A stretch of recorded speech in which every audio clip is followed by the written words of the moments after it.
What's up, everybody? Ballet Bran at the girlfriend's place today. It's got the fiber, so hopefully no connection issues.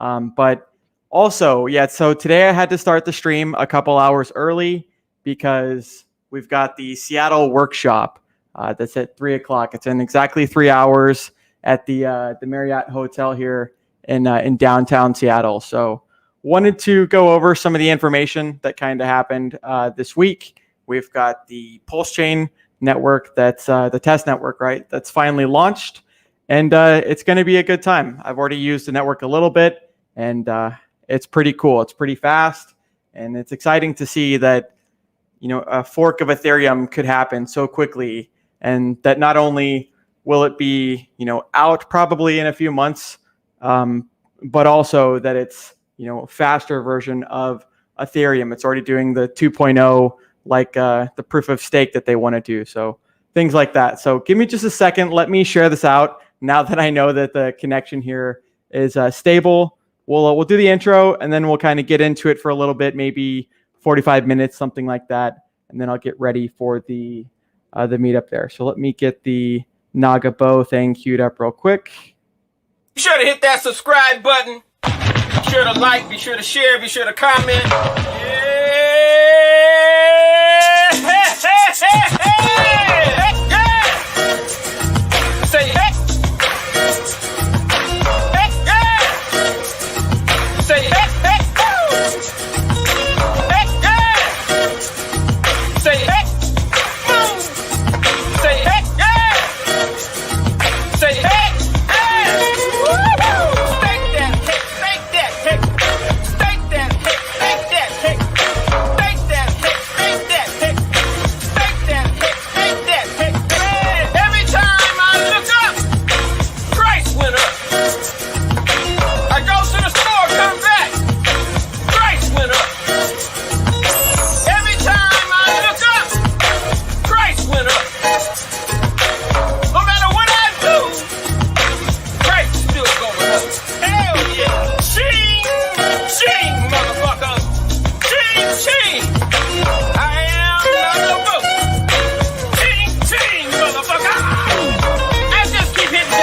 Motherfucking jackpot.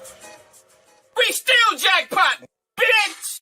Thank you, Richard, for creating and founding the most amazing and disruptive financial technology cryptocurrency ever. Thank you, sir. And nice streams, Mr. Balliot Brand. Awesome. So thanks, everyone, for tuning in. Give me just a second here while I share this on the Hex Facebook group as well. So, okay, there we go. All right, let's say what's up to the chat. Hope everyone's doing well. Once again, we're starting a couple hours early today because we got the Seattle meetup in about 3 hours. And I've got some people, 2 onboards that want to know more about Hex, and what a great opportunity. So I guess if you're in the Seattle area, you've got about 3 hours to be at the Marriott down here if you guys want to attend. All right, so we got Renchi T. How are you doing? Falling Star, Aaron Wisman. Let's see, how we doing? Peace and blessings. Oh, okay. Kyler Kaufman. I feel like I've seen that name before. He says, first time catching a brand stream. What's up, y'all? How you doing, man? Let's see. Hex McKenzie. Are we live? Yeah, we're live. I actually kind of messed up because I scheduled it for my normal time, which is 2 o'clock, and it was actually supposed to be for 12. So it might look a little funky there. So consciousness in a buddy says, keep spreading the good news. Yeah, I mean, that's really all we can do. Right. The merch is kind of cool for that. If you feel comfortable, you know, wearing the logo and things like that, because it's kind of like the outbound messaging that people, you know, they want to see, like, what the heck is this? This is very new. It's unique. Lost Legacy. Okay. Yeah. And if anyone has any questions and stuff, we'll try and get to them as quickly as possible. So we're not going to get to every single comment. What's up, Pabalaba? But so we do have the Pulse Chain, right? That did launch, sorry, not the Pulse Chain, but the Pulse Chain Testnet.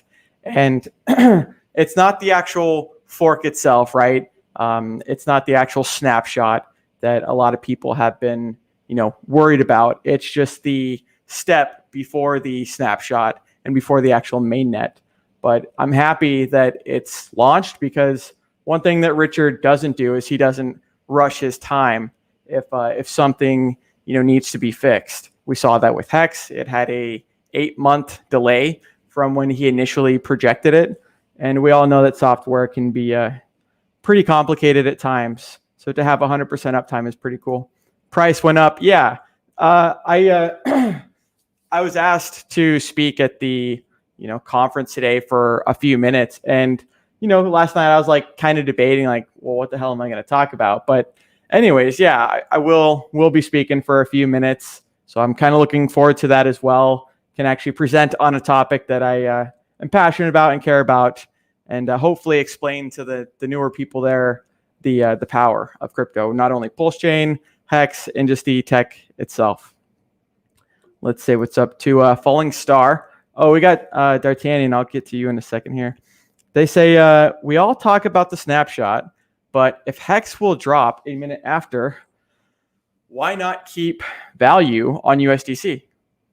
I mean, there's a million different ways you can do this. Someone yesterday at the dinner, they were like, what's the ultimate way that we could stake if we could only do one stake? And it's so, so individual. So you mentioned that if there's a little bit of a sell-off after that, I mean, yeah, you could keep USDC. Technically that would get snapshotted over too. We just don't know what they're going to do with the admin keys, right? So you don't know if that value is going to get copied over type of deal. And I mean, it's all just speculation at the end of the day. So let's say what's up to D'Artagnan. Says, take my money, mother yucker. All right, cool, man. Let's see. Nice to see you, D'Artagnan. It's always good to see you. And I actually saw you on the Quant Gang the other day. So Crypto Journeyman. I don't know nothing about a GitHub. Yeah, so let's get into it, right? We'll say what's up to everyone in a little bit here. But Hot Rollins, cool shirt brand. Yeah, so this took like 5 weeks to get in because it was shipped from China, and with current events going on, it was a little bit longer overseas. But anyways, this is well worth it. It was CryptoWares, wearz.net, and bought that from them. Totally forgot about it because it had been a while. And then it came in the next day, and it's like, oh my gosh, man, this is like the highest quality, merch that I've had before. So, and it does both of them at the same time. So, 2 for 1 there. Okay, so yeah, once again, let's get into it. We'll actually have a stream next Sunday, I believe. Hexdeck and I have been talking that we're gonna do. I mean, as long as him and I just verify, which we kind of already have in private chats, that next Sunday at the normal time, 2:00, we'll do the raffle for the tickets that he's gonna give away. I think he might have more than one ticket, maybe, for the Vegas conference. So that's gonna be awesome. Really looking forward to that. And what a cool gift! The gift that keeps on giving. Nice hoodie. Okay, cool. So yeah, let's. Oh, dude, you ditched the Richard Hart unboxing? Yeah, I was actually listening to that a little bit. Always classic. So let's get into just a little bit of the information. Once again, it's going to be a little bit shorter of a stream, so I'm going to try and have to consolidate and condense what I want to talk about, and then also try and address the chat before I get ready for this event. So once again, the Pulse Chain Testnet has been launched. I believe it was September 28th, like about 5 days ago, something like that it actually got launched. And this is the information itself. You can go to gitlab.com/pulsechain.com, kind of like the Telegram. And then you'll see this is the testnet. We can just scroll down a little bit. If you're a software guy, this is obviously very familiar to you. But what you can do without actually downloading the whole, without creating a node and without downloading 750 gigabytes of, previous Ethereum history, you can just do this one step in MetaMask and, still be able to access the network and be able to test the network without, once again, having to spin up a node is what they call it. So let's just make sure everyone can see the screen real quick. Okay, cool. So yeah, so you'll go into MetaMask, and right here where it says Ethereum mainnet, if you haven't clicked on it before, you just do the custom RPC. That's what the test network is going to be pointing to. And then you literally just copy and paste all of this data, or just do the same thing that's on the screen here. Hit save, and then click the Pulse Chain testnet. And there's a certain snapshot that's already happened with the testnet, but that's not the mainnet snapshot. So I saw some people kind of worrying about that.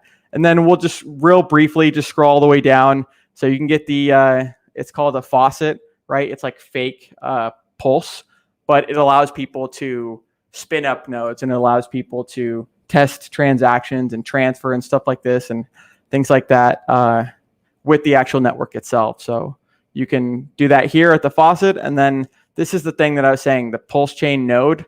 I looked at it and it's like, man, the SSD here on the hard drive only does 500 gigs. So we'd have to spin it up on a separate hard drive. So that's pretty much that. Let me get back into the chat real quick. And then once again, we'll kind of just cover some of the information that we got going today, because it's pretty cool that not only do we have, a lot of people that are new Hexicans going to the event, new onboards, but now they can hear about Pulse Chain too. And it doesn't have to be like one or the other. So I think that that's really cool.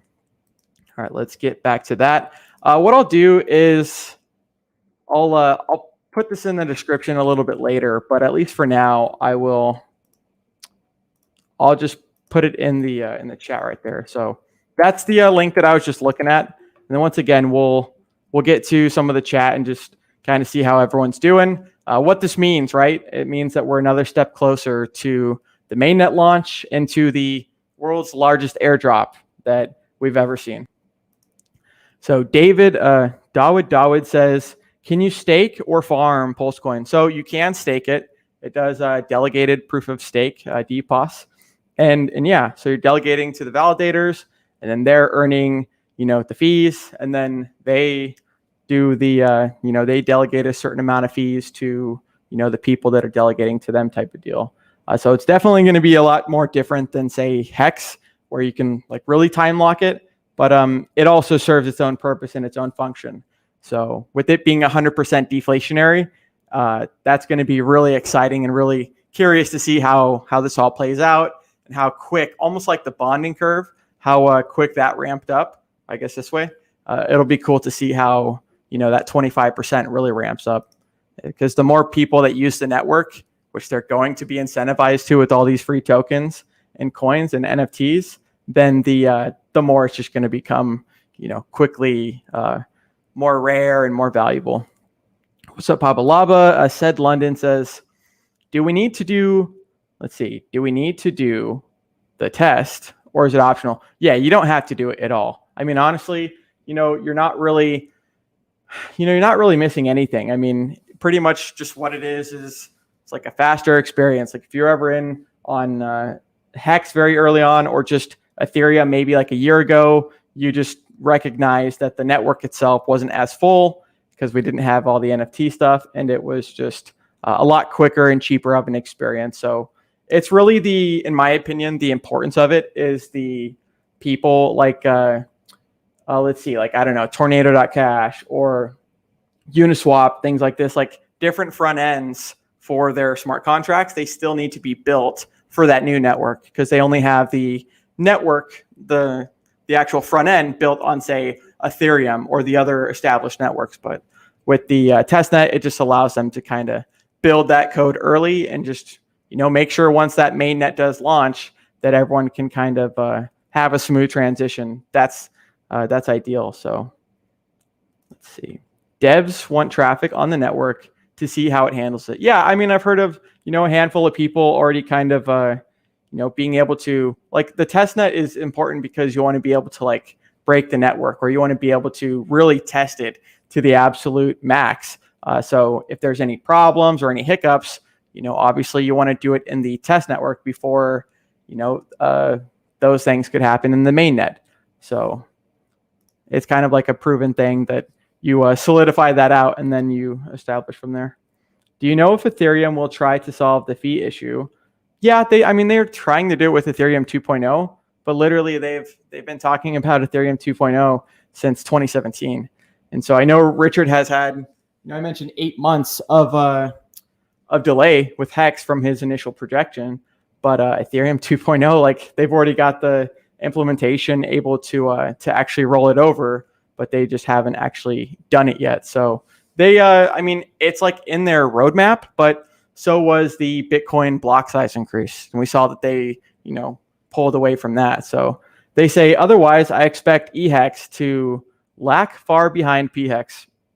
Yeah, it's interesting that you say that because I was talking to someone once again yesterday at the dinner. We were actually shooting a music video before the main event today. That was actually really cool. But what I was telling them is just, hey, I mean, Hex is all it is just a smart contract.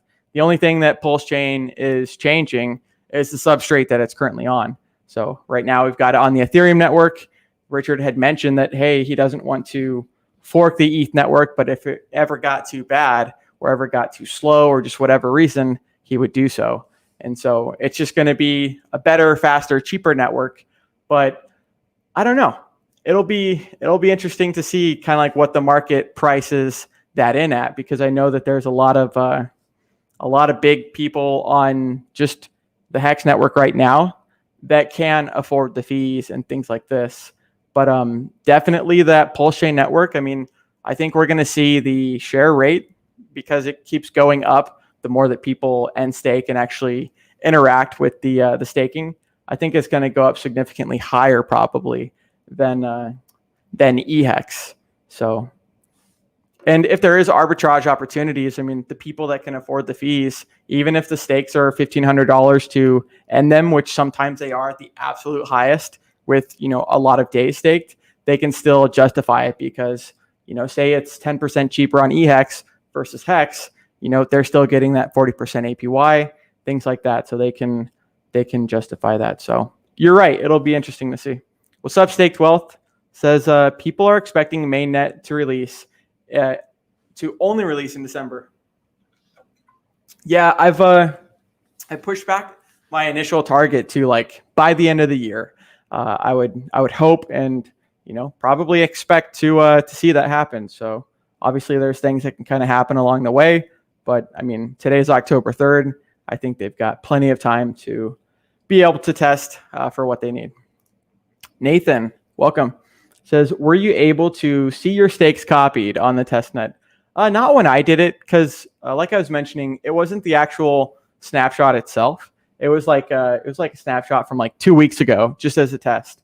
And so I had some pulse there from just some ETH that was used for like gas, and then I think that was actually it. So I just did a couple of transfers, but that's all I know as far as that one experience. Yeah, no expectations. Yeah, I know. I shouldn't have said expectation, but yeah, I should say my opinion is that it could launch before the year ends. So this person's name, Chocolate Salty Balls. What an interesting name. Says, would it matter if mainnet drops during a bear cycle? No, I don't think so. If we look at people said the same thing about Hex, right? Like, oh, right, because there's an 8-month freaking delay from at least when people had projected that it was going to launch.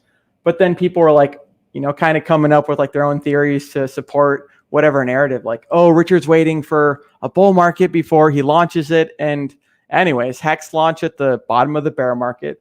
And that was actually the best time to get in, because while all of the other stuff had already had its massive dip, this new, better opportunity was right there for people to make up on those losses. So I don't think it would make that big of a difference. If anything, I think it's actually to our benefit that it would launch in a bear market, right? Because people are kind of fed up with their hype and their promise narratives. And then, something like Pulse comes out and it's already doing what Richard's talked about it doing. And they, they're not being like teased the whole time that it's going to be the next best thing. How good is it to be a Hexican? It's really good. It was actually really cool to meet a lot of the people yesterday. I'll meet them all today again, along with their friends. But community is a super important aspect in general. And so to be able to get with like-minded Hexicans that are in the same area, it was really cool. And I look forward to doing that again tonight. Were you able to? Okay, so I already answered that one. Any Wave Maxi Yacht says, I missed the sacrifice. Can I still buy Pulse? No, and even sacrificing wouldn't buy Pulse, right? Sacrificing would sacrifice to, qualify for a free airdrop type of deal. So it's technically not buying, right? Because It's going to be launching at a $0 value. Things like that kind of terminology are important because, not only do you not want to be a security, but just the actual wording is pretty important. So you can't technically buy it, but I guess you could technically still sacrifice. It's like an Easter egg, even though the main website says that it's over. I personally probably wouldn't recommend it at all because people that had sacrificed on day 1 through 5, you would get 10,000 points for every dollar, 10,000 pulse points. And now I've heard yesterday that it would be like 300. So that goes to show you that 1.05%, bonding curve, that scales up pretty damn quick. And you're going to have to wait a lot longer just to make that profit, as opposed to, maybe being in something that's going to pump into that and then switch over. So there's a million different ways you can tackle it. It's something we've never really seen before. Manny suggestion: people from the Testnet should receive airdropped. I was on Testnet NFT in their wallets. Wouldn't that be cool? Yeah, I know Maddie, he had done, so we've got the Hex Change, right? Conference, I think, coming up in January, the online one. And then the actual meetup will be in Vegas 2 months later in March. But he did the same thing for all of us that presented, myself included. Got this like little NFT badge. And honestly, I've opened it maybe once, but it was still cool to be like, hey, here's a little trophy. Okay, nap time. Yeah, thanks, Journeyman. Catch up with you later. Let's see. Chocolate says, all I did on Testnet was move, T-Pulse, so Testnet Pulse from one wallet to another. I'm not techie, LOL. Yeah, dude, I literally did the same thing. I just did like one transaction, and yeah, it was pretty damn cool. I'll get into that in just a second. I want to see if I can find this screenshot that I have of a million. It's an ETH wallet with a million ETH, and they did a test transaction too, right? Because you get one Ethereum one pulse per Ethereum, and that was just a really large transfer, and it goes to show you that, hey, not only are people still in eHex and still staking large amounts, but these people are also testing out with the Pulse Chain network, and that's exciting. It's always staying up to date and updating your worldview with the technology that's here, not just kind of sheltering yourself and then losing out on all these mad gains. So let's get to this tweet because I thought that it was pretty cool. We'll share the screen right here. All right. So once again, this was a tweet. It was on, I think it was on the 30th. So a few days ago. So once again, even though it was testnet, 1 million Ethereum was transferred. And I'll show you guys this this fork of Etherscan.io. It's like the Pulse Chain block explorer. So once again, the third line at the the very bottom says value 1 million Ethereum. The gas price was 1 Gwei, and that's really exciting because once again reminds me of the early days in Hex. It was literally pennies, like 1 penny to end stake, to start a stake, to transfer, and it'll be cool to get back to those days because those are all just middlemen that you're paying anyways. So that confirmed within 5.3 seconds. And then we're going to go to the, let's see, what is it, Pulse Scan? 1 second here, scan.pulsechain. All right, we're going to cover this real quick and then get into the comments again and, just try and be concise in this one. So let's share the screen here. So scan.pulsechain.com. Okay, y'all can see. So once again, this is the block explorer, right? Similar to like an etherscan.io, but that's for Ethereum. BSC has their own network explorer as well. So average time 3 seconds. How cool is that? It's over 4 times faster than Ethereum, just on the average there. And then you can see all of the transactions themselves, the blocks, they propagate right here. And I don't know why it's not populating right this second, but before, yeah, exactly. Okay, I was gonna say it'll show the new blocks as they get mined right here. So that's pretty cool. You can kind of see the status of it and see that everything's kind of running like it should. Once again, you can go to the Pulse Chain Com Telegram and kind of talk with those people there on trying to break the system and improve it. All right, let's get back to the chat. Ash, what's up? Says, I love Pulse, Crypto CR7, Brand the Man. Hell yeah, thank you. Hex me up says like.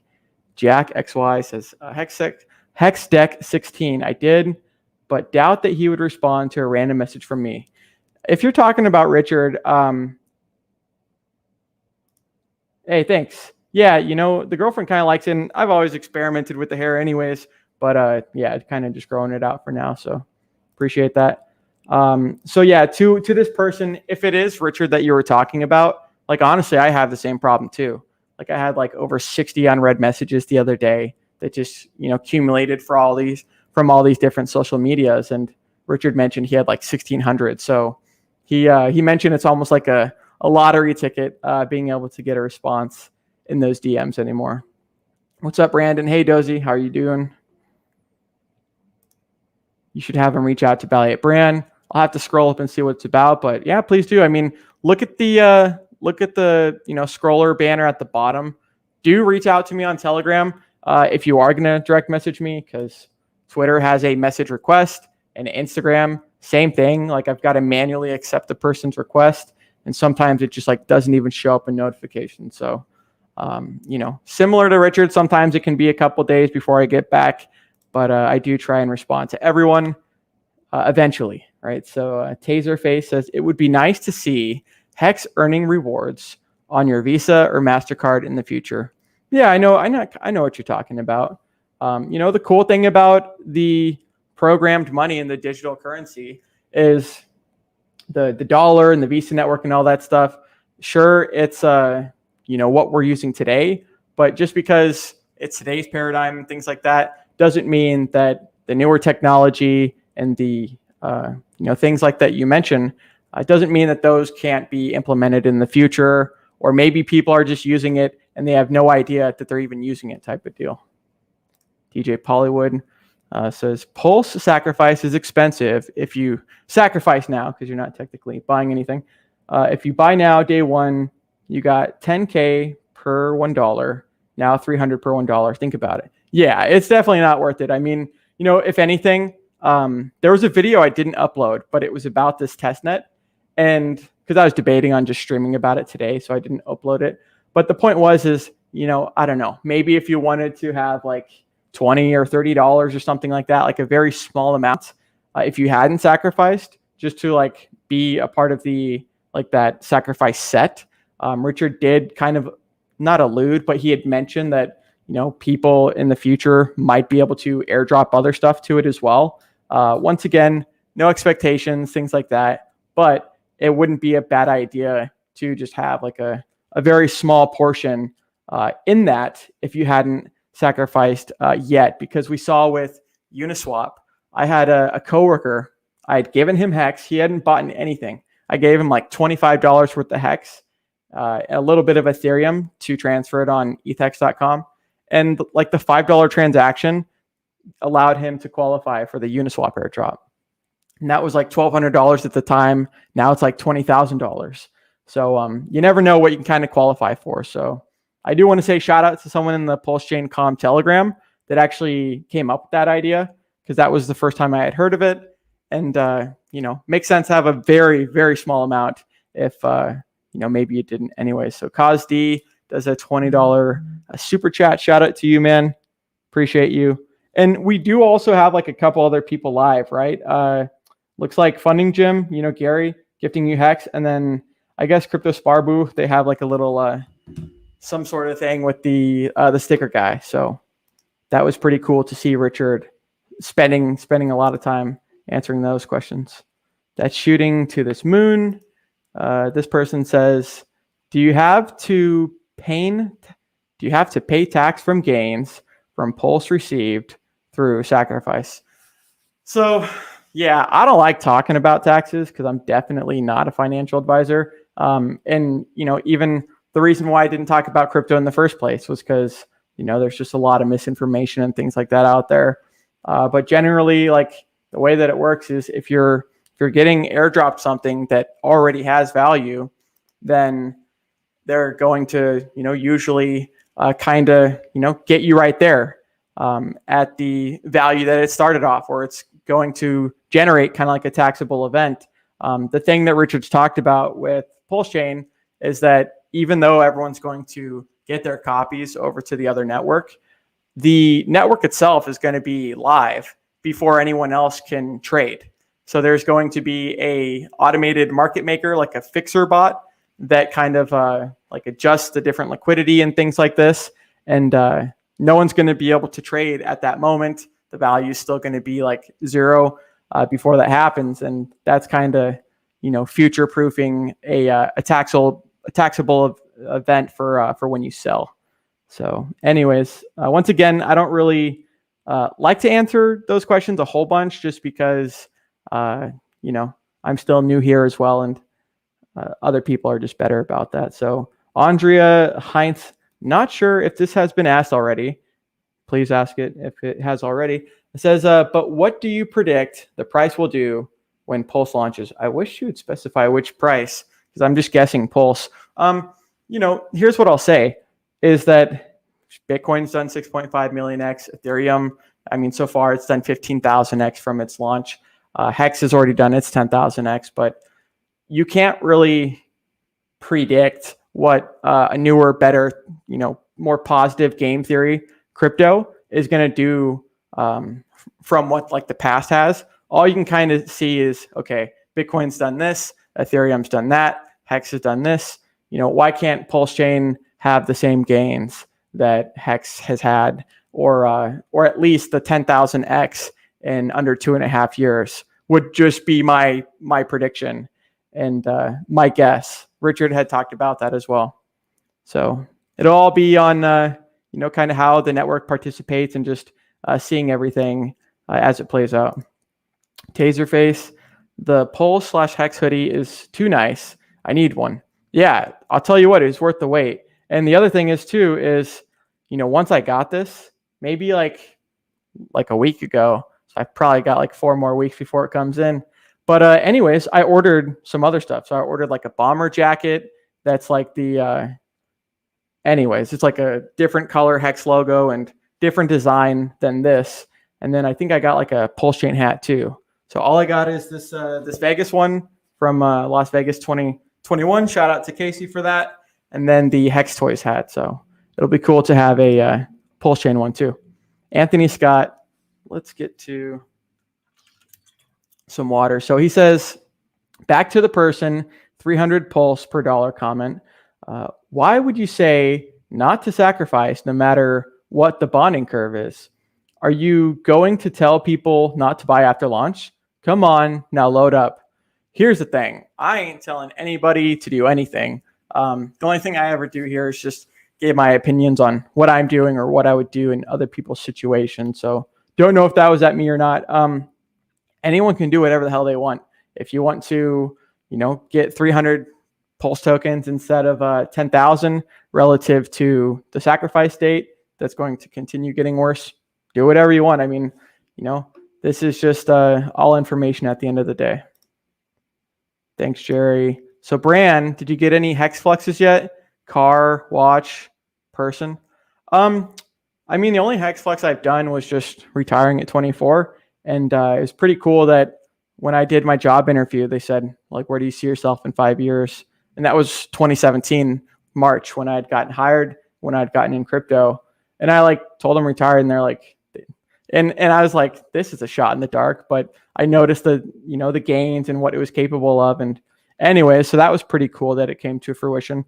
I upgraded cars recently from that 5-speed manual transmission to just a Toyota Corolla type deal. As far as the fancy flashy stuff, it doesn't make sense to, sure, I can afford it and things like this, but it doesn't make sense to do anything before the copy and things like this. I don't know. I'm not really in a huge rush to make that decision. Lately, it's just been freaking, buying new internet at my place. So hopefully the stream is not choppy. We'll get something going on in the future, but it's definitely not something I'm just gonna randomly buy.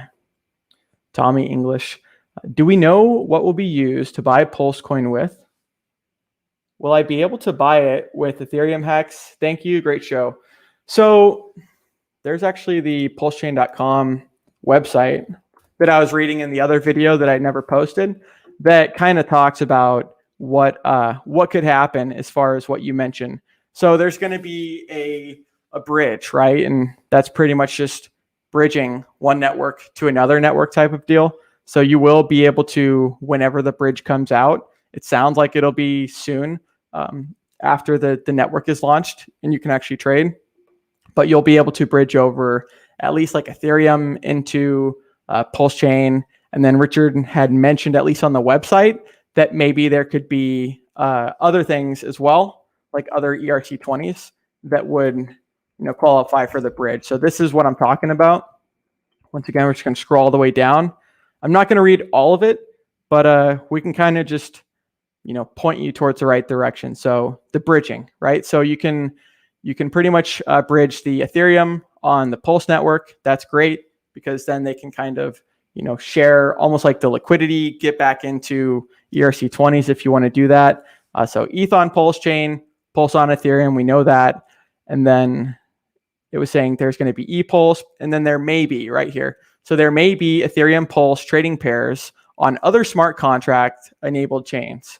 So that kind of goes to the multi-chain universe that Richard talks about. And, it's been cool to follow his progression too. Like none of us are perfect, but he learned from being a Bitcoin maxi that the people in Ethereum, cuckolded his gains. And that really pissed him off. And that's why he updated his worldview. And so it's cool to see that, same thing, NFTs, no effing thanks and all this stuff. And then now he's like, okay, even though I might not like it, there's use for it. And at least other people are going to use it. So it's cool to see him kind of update that worldview and us being able to kind of compete with what the current network is doing.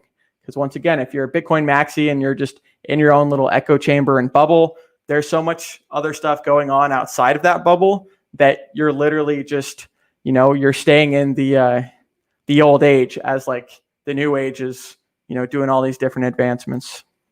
Hex on the beach. Are you going to the workshop in Seattle today? Yes.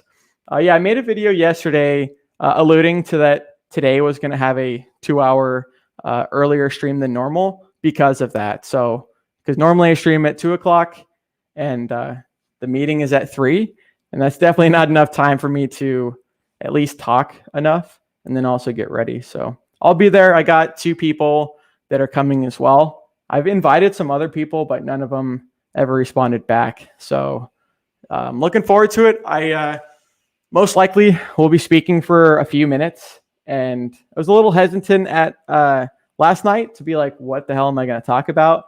But I think I know what I'm going to talk about. Just kind of like the power of crypto, right? Not Ethereum, but Bitcoin was like a paradigm change in the world as far as how gains were considered and as far as how economic mass could be changed over. And so I'll kind of get into just a couple of points and hopefully not ramble on too much or stutter a little bit too much, because it's always different in person than it is on the comfort of the computer and stuff. So I'm looking forward to it though. It'll be fun. Last night we had a music video thing that we were kind of shooting for, and I'll get to your conspiracy thing in a second. We had a music video thing that we were shooting for. I actually do have a reel that I made of a handful of stills, snapshots on my phone, and then a couple of videos that maybe we can play before the stream ends.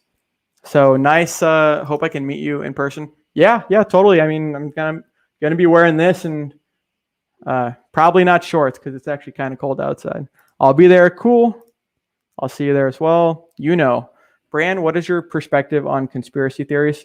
I mean, not to get off topic too much, just real quick, Richard talks about it that, hey, there's a lot of these, pie in the sky kind of, conspiracy theories, but in reality, the real conspiracy is you've got analog rights that you don't have digital rights for, people can't just read your mail. That's a literal federal crime. But then why is it in the digital world that Google and pretty much every people can save those records and all of a sudden read it?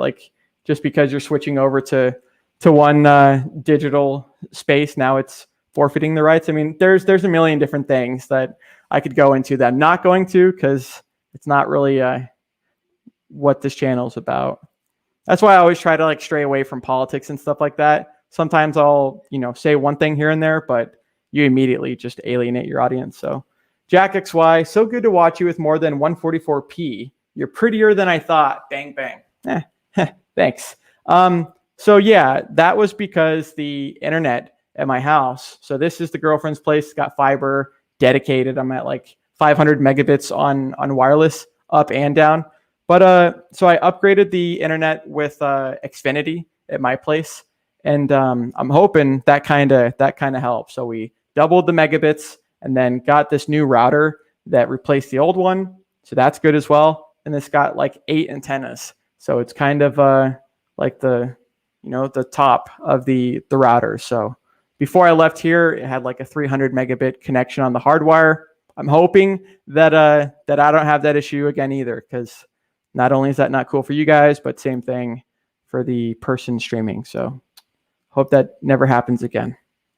Manny, both Andrea, but over a longer time, only go up. What's up, Identity?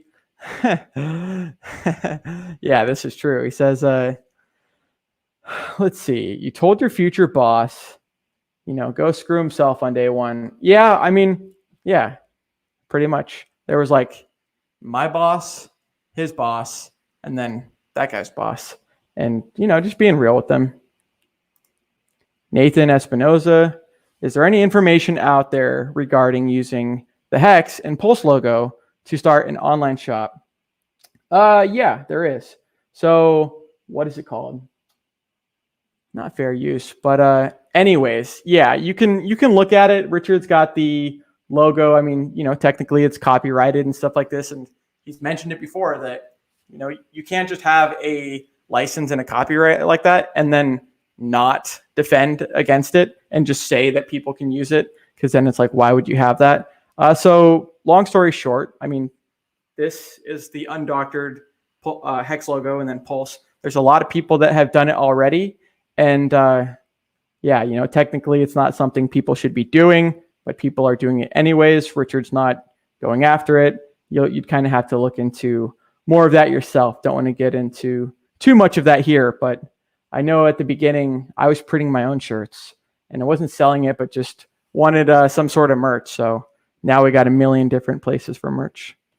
Andrea, thank you for answering my question. Just one more. What do you think the price of Hex will do when Pulse launches? Do you believe it will go up or that it will drop? So it's a good question. Your question kind of leaves out a little bit like which Hex. Someone mentioned that the other day when people are talking about Hex. Now that the paradigm is going to be changing, are we talking about eHex or just Hex in general? Here's the thing. So Richard talks about, he sees a future where, maybe they're not exactly parity or something, but if you're already getting an airdrop, that the two halves would equal more than the individual whole. So they're each going to serve their own purpose. I think we're going to see a lot of consolidation in the eHex network of actually using it how I've been talking about, which is longer stakes and not doing these smaller ladders. And then I think Pulse Chain is going to serve its, maybe it might have a little bit shorter of a average stake length for the people that are, doing smaller stakes. Do I think it will go up or that it will drop?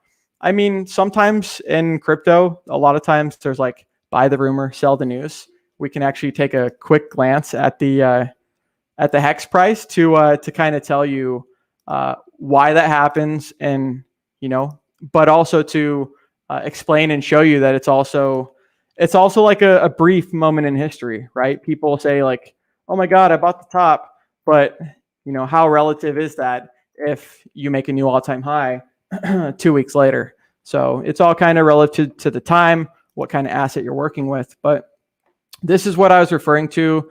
Let me zoom the hell out real quick here.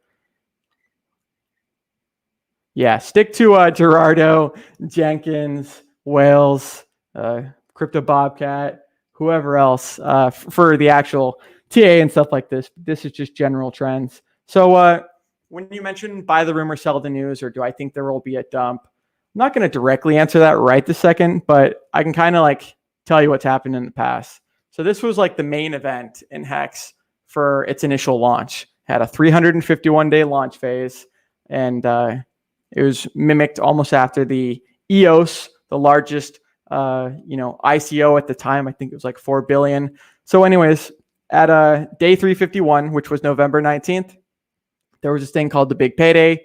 If you staked even for 1 day, you would get like 30% interest. And that was just to incentivize, hey, this is the Big Payday. Longer always pays better, as I've mentioned in recent videos. And so if you can have a 3x as opposed to a 1x, you could go from, say, 30% for staking for 1 day to, I don't know, 90%, 120%.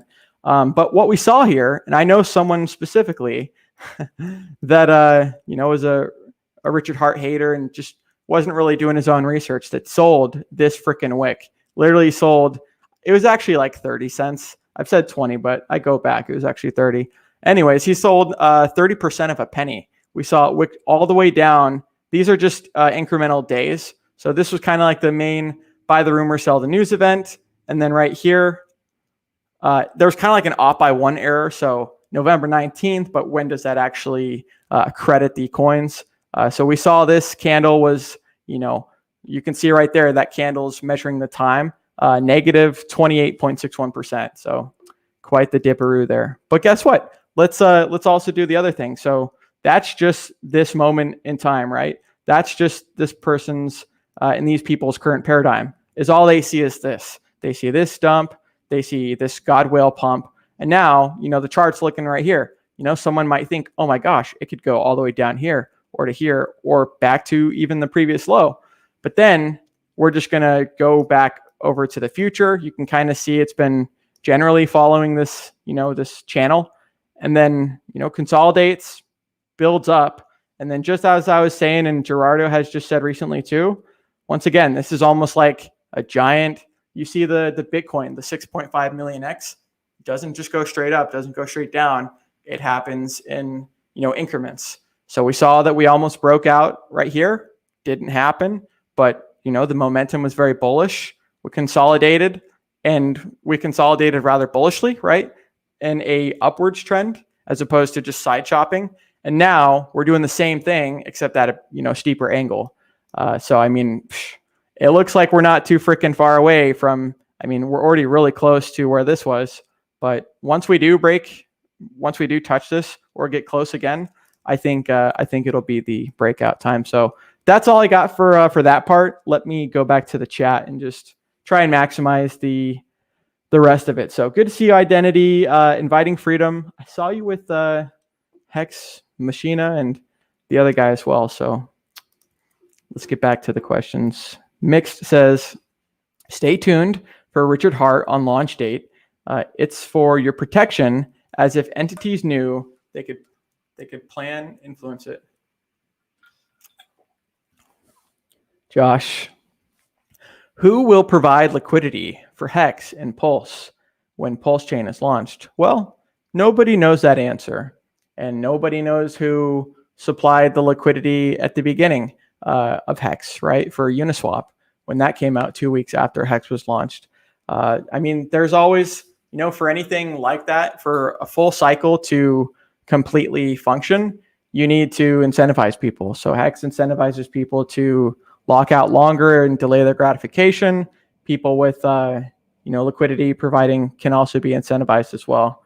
So I have no doubt in my mind that there's going to be, there's already people that have been talking about it a lot on, kind of how that's going to work. So pretty much same thing as other people have said, no expectations, things like that. But there's going to be people that supply liquidity.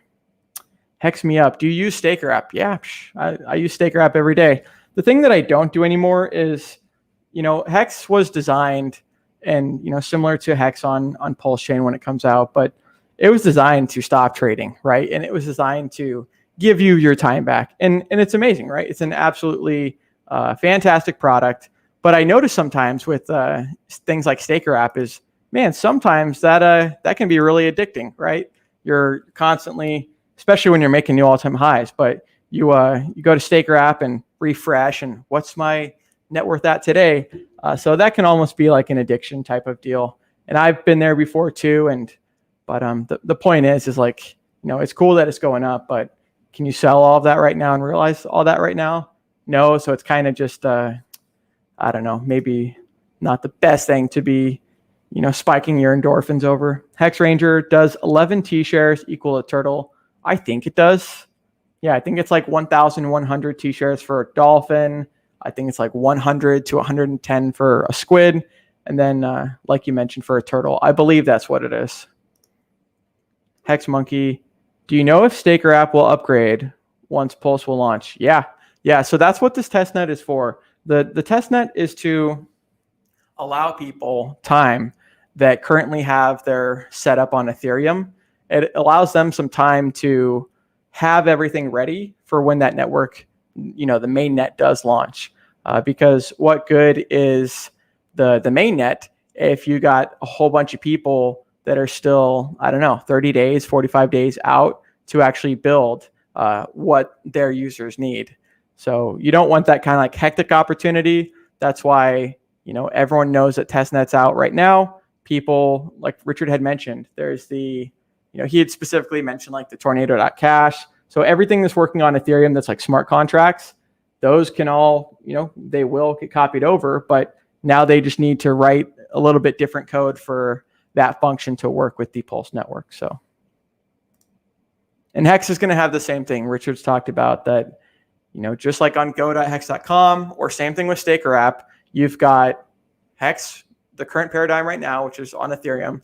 But once the launch happens, and what they're doing right now on testnet is making a toggle or something really clear where maybe it's just a click of a button, or you just do it in your MetaMask, but you'll be able to use the same website or just the Staker.app itself and be able to switch from network to network. So that's awesome, right? Maybe some great opportunities to earn from providing liquidity. Yeah, like I've said before, like I'm not a huge fan, and like, I did that in 2017 where it's like diversify and had all these different altcoins. But when it comes to what you're talking about, yeah, it never hurts to, have kind of all of those different, options that can still work and generate yield. The thing about Pulse Chain is they're forking the pancake swap thing. They're going to do like a yield farm thing. And honestly, I really don't know much about that, but I know the yield farming kind of incentivizes people to provide liquidity. So to the other person's question, once again, if you have an incentivization, then if no one's doing it, then the people that are just getting outsized returns because no one else is doing it. Just like with staking, only 10% right now, the other 90% aren't. Well, the opportunity is for the stakers. Fire Knife. And shout out to the 133 people watching. Appreciate everyone being able to accommodate the quick post. I had mentioned that yesterday. It was going to be a couple hours earlier, but was pretty much down to the wire for when it got created. So Fire Knife says, do you have a good link, or can you explain about using the Ledger cold storage wallet with Hex and more on your staked Hex and things? Yeah, I can explain it. So I don't use Ledger, right? I have only ever had Trezor, have only ever used Trezor, or just the main MetaMask, right? The 12-word kind of like hot wallet type deal. What I know is Trezor and Ledger, even though they're different, they're very similar in functions. So with Trezor, you can go to MetaMask, hit like in the wallet settings, you can do connect to hardware wallet, and then there's like Trezor and then Ledger. The thing that I don't know about Ledger is there's some sort of like Ledger Live function in the actual setting that I've heard some people toggling on or off. I don't know when you would need that, but I know that that's pretty much all you have to do. You could Google it as well, like how to interact with MetaMask with Ledger. But that's generally the gist. Is you've got your main MetaMask, which is not even related at all to your hardware wallet. That's just kind of like the service that is like, it's like a proxy. It's like a proxy for the main thing itself. So ideally you want your stuff in the cold storage, not in that main MetaMask. It's going to be a lot more secure. So yeah, I've got all my stakes pretty much on the cold storage. And the other thing I'll recommend too is, even though Hex has done a 10,000x before staking, that's literally $100 principal turning into $1 million. And obviously, if the person were to actually realize that, you've got other factors as well, right? Fees and all this other stuff.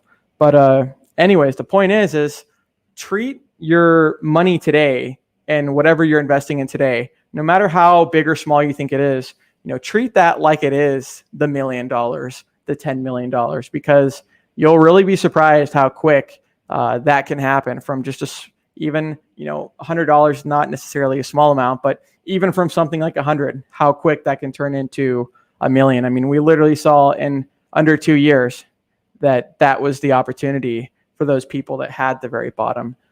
So take that security seriously now, because especially with Hex, since it is staking and it's actual staking and you're time locking it, if you have things that were like more vulnerable to like attacks and stuff, if you have that and then you staked it, then you're kind of SOL, like you're pretty much screwed to like port that over to a hardware wallet, or it's never going to be as secure as if you had started off with the most secure thing, which in that case would be the hardware versus the 12-word seed phrase. So it's just something to consider. I mean, a lot of people as well.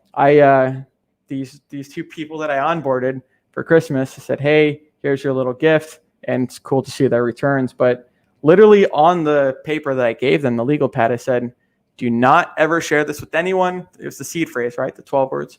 Never take a photo. Never do anything with this that turns it into the digital world. And they freaking took a photo and sent it to me and said, "Oh, you mean this thing?" Like, because I was trying to help them with their account. So one thing that's important is take that security seriously now, because you might not have the wealth that you want right now that you aspire to have in the future.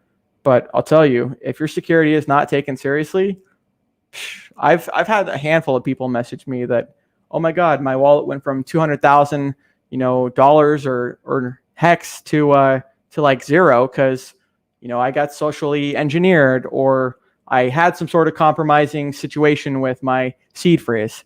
I heard of one person that, what's it called, like Dropbox? They had like a encrypted file in like Dropbox, and they put their seed phrase in that. And somehow they were on some sort of tech support. The person was able to share their screen and somehow find that. So once again, take it seriously. Hex me up.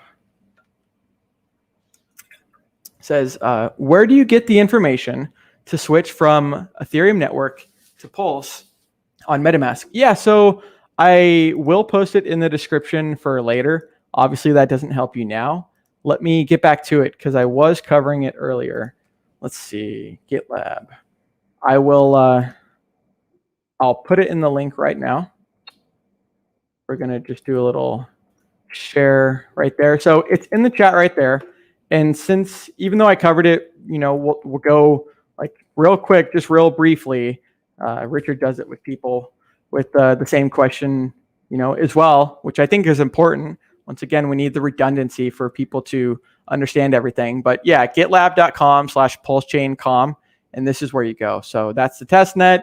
You can see how to set up the validator and like actual node for more advanced stuff. But this is what you do. I mean, just follow these steps here. Once again, I already covered it earlier, but it's literally just go in your MetaMask, click the Ethereum network, the main net, put all of these custom RPC settings for Pulse Chain Testnet, and it's not going to exploit you or anything. It's literally just a different network.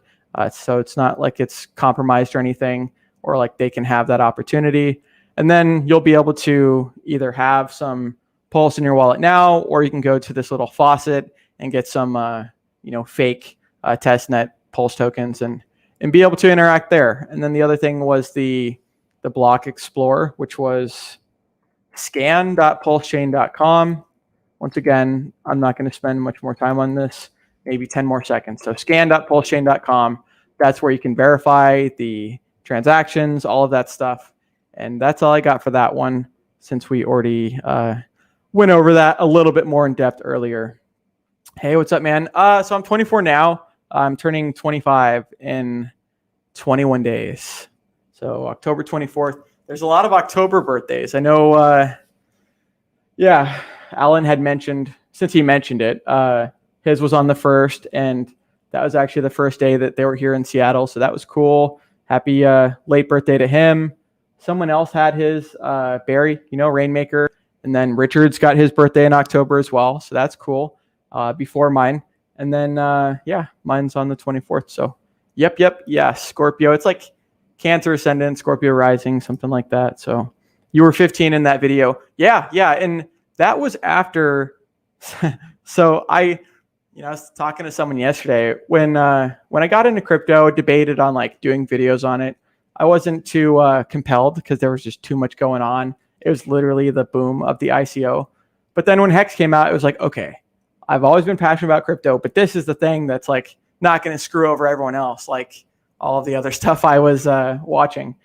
So anyways, I kept those videos up there because I've always just liked to document it. I've got thousands of gigs of, footage and just random, recordings that I've never posted, but have always liked. So always been a fan. Scorpios rock. Yeah.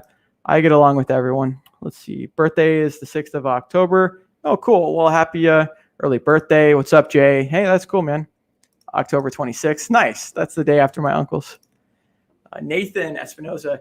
Any updates on the average speed and fees on the testnet?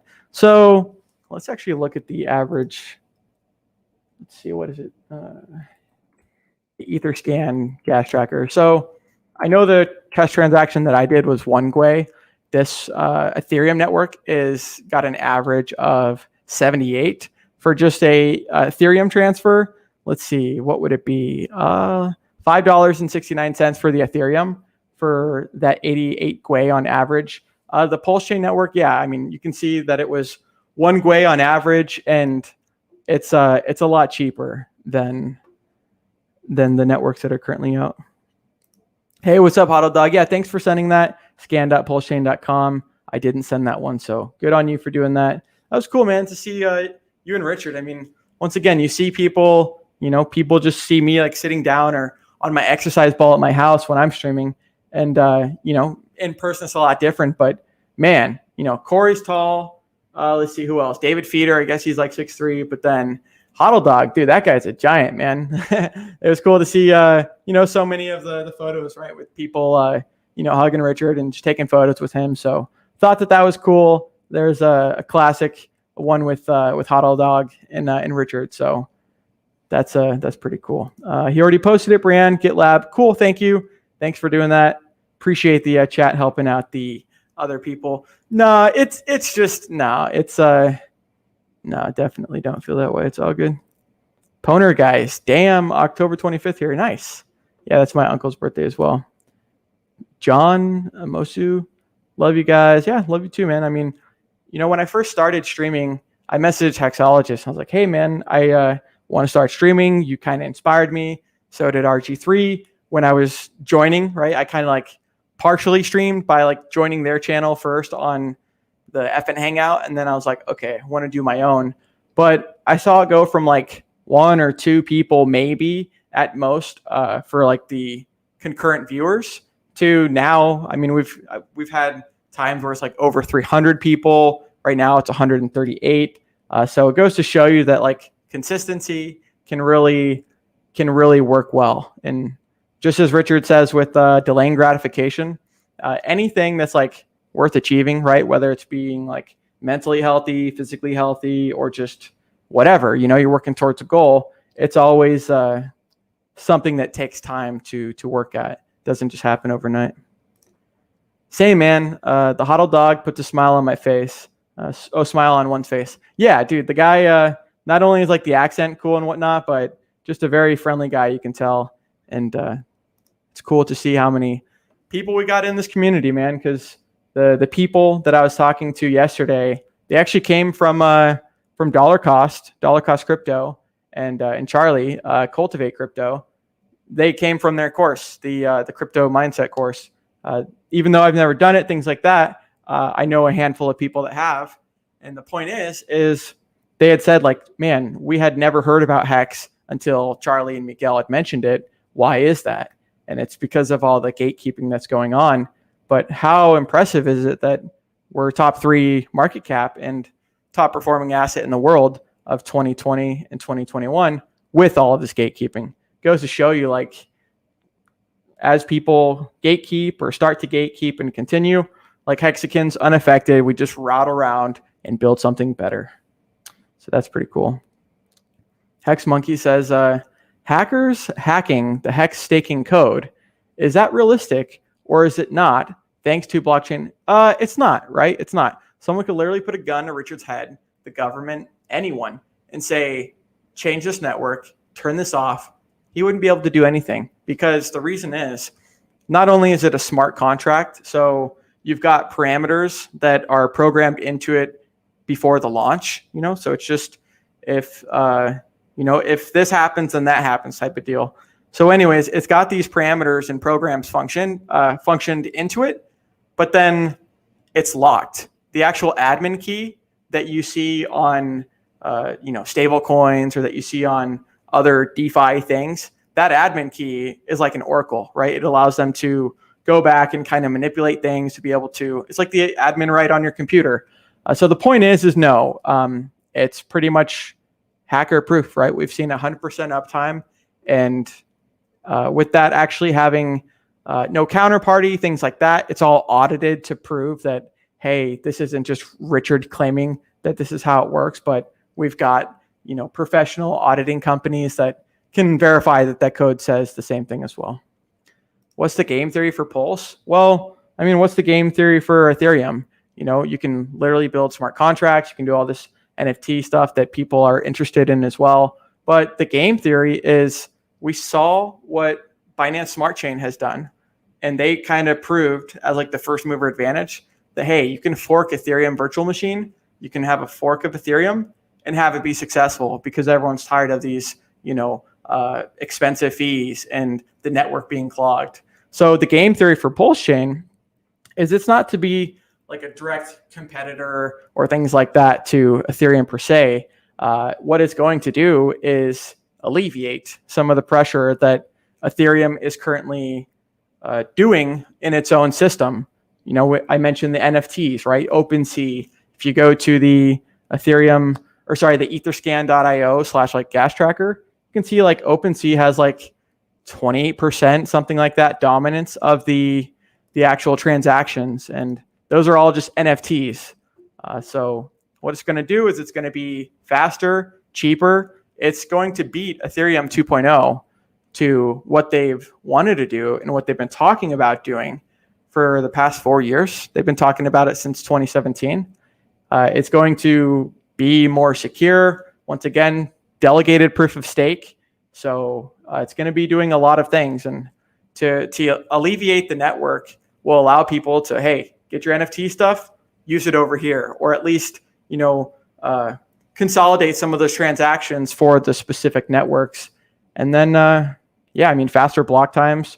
Who doesn't want that? Because it allows you to build different things that you can't do with slower blocks.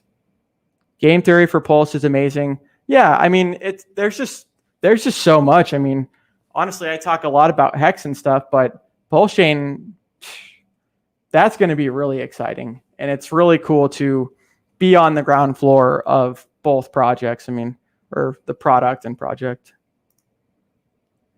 And the other thing is like, what's the use case? What's the utility? Is the largest airdrop in world's history and in crypto history. Is that not enough? Because if it's not, like I mentioned, the other things too, the delegated proof of stake and all of these things, it's better on the environment. It's future proof. Just like Richard did with good accounting and Hex, people wondered, why the hell is he doing good accounting? Oh, okay. We find out, it's probably good for XYZ scenario. Same thing with the proof of stake, right? Let's not be, no matter what, like I said, I don't get into politics or anything like that, but no matter what your stances are, I'm pretty sure we can all agree that for a fact, even though Bitcoin has 80% renewables on their proof of work mining, they still got 20% that's, being destructive. That could probably go better towards something else that's not just completely waste. So the proof of stake is going to be a lot better for those people as well. and for like, potential regulation in the future. Like if there ever were that, they would be going after the things that were more damaging first, in my opinion. Go ahead. Maybe once the people get tired of getting wrecked trading. Yeah, people will always trade, and they'll always try and do what they think is going to get them rich quick. But in reality, it's like it's more of a gamble versus the calculated, slower decision to build wealth over time and accumulate. I see people, even someone I know really close, they have these goals of being wealthy and being rich and not working for other people. And part of what they think is going to get them there is buying $5 lottery tickets or $20 Mega Millions and stuff like this. And I tried to educate them, saying that, hey, instead of like gambling on like what might be, if you could actually use that economic energy, right, that dormant capital, towards something that's actually working for you and that for a fact. Once again, $100 could turn to $1 million with the 10,000x that Hex did. And that's not even staking. So if that person had saved 5 of those tickets, they could be, technically a millionaire when it comes to that. What's up, Melvie, Tony? Good to see you. And everyone else in the chat. Geez, we got a lot of people here. We'll maybe go for another little bit. I'm glad I started this early because I'll still have time to get ready. So yeah, once again, 3:00. Got the Seattle meetup at the Marriott here downtown. And I tell you what, I got a ride in the Audi R8. That's all wrapped, right? Got the vinyl wrap, and that thing is badass. That thing is really cool. The exhausts are like super big, and the engine is like a Lamborghini where it's in the back. And so myself and Alan, we, because obviously it's just a 2-person car, but we drove up to the top of a parking garage and shot a music video. So it was cool to see not only the people and the event, but the cars too. Like as we were driving, my dad used to have an SL500, and we would drive, and it'd always get these looks, just like a Lambo or something else flashy. But same thing with this, especially in Seattle. People are like, whoa, like those colors. And, people see this and it's like, you're a walking rainbow almost. So it's cool that it catches the eye, and it punches through the noise. That's why Richard wears this, clown outfit stuff that he talks about, that I made a clip on. Is that it's not that he gives a crap about consumerism. I think it actually disgusts him. But the reason that he's doing it is because he knows like that's what works. Like, clout chasing works. The consumerism type of deal, appealing to other people, what they care about, works, because once you share that commonality, then you can kind of, get them with the other thing, which is the hex as opposed to the other stuff. So this person says, one of the best, most informative, priceless streams, Balliet brand. There isn't any amount of money or hex you can pay someone to make streams as valuable and as informative as Balliet brands. Thank you, man. That's a really cool compliment. I appreciate that. I've gotten a handful of comments, and thanks, Pablaba, for getting rid of that spam. Appreciate you. It's hard to focus on all of it at once when you're a one-man show. So what was I going to say? Oh, yeah. So another person had mentioned that I guess my video on just the staking, like the, set of 2 bitches for the price of 1, you're getting 3, right? You're getting 3 times the amount of shares, which is also 3 times the amount of interest for the price of 1 by just staking, a year longer, you get 20% more, right? So by just staking the max length, or even 3,641 days, one person had seen the video and they're like, hey, Brand, watched your video, and after this, I felt like I had enough information to do my first Cuatro Cinco stake. And that was really cool because, once again, the video that I didn't post that I'm doing the stream now is that a lot of people, they actually live a lot longer than they think they're going to. People my dad's age, right? People that are, say, 59, 58, something like that. They think, oh my God, 15 years? Like, I'll be dead by then. Or they think like, I won't be able to enjoy it by then. But that's a what if. What if the opposite happens? What if they say they got into it and they just held liquid, right? Because they were conservative, or they wanted to have like a lower risk. say they held liquid, or say they staked, but maybe they only staked for like 1 or 2 years, and then they didn't, they spent all of it because now they had it liquid.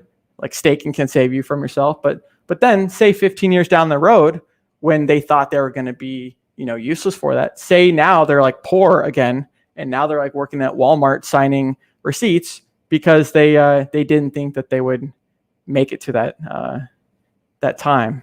So always kind of prepare for stuff like that. And it's that saying that's like, better to not need it and have it than need it and not have it type of deal. Broke now, future rich. Yeah, totally.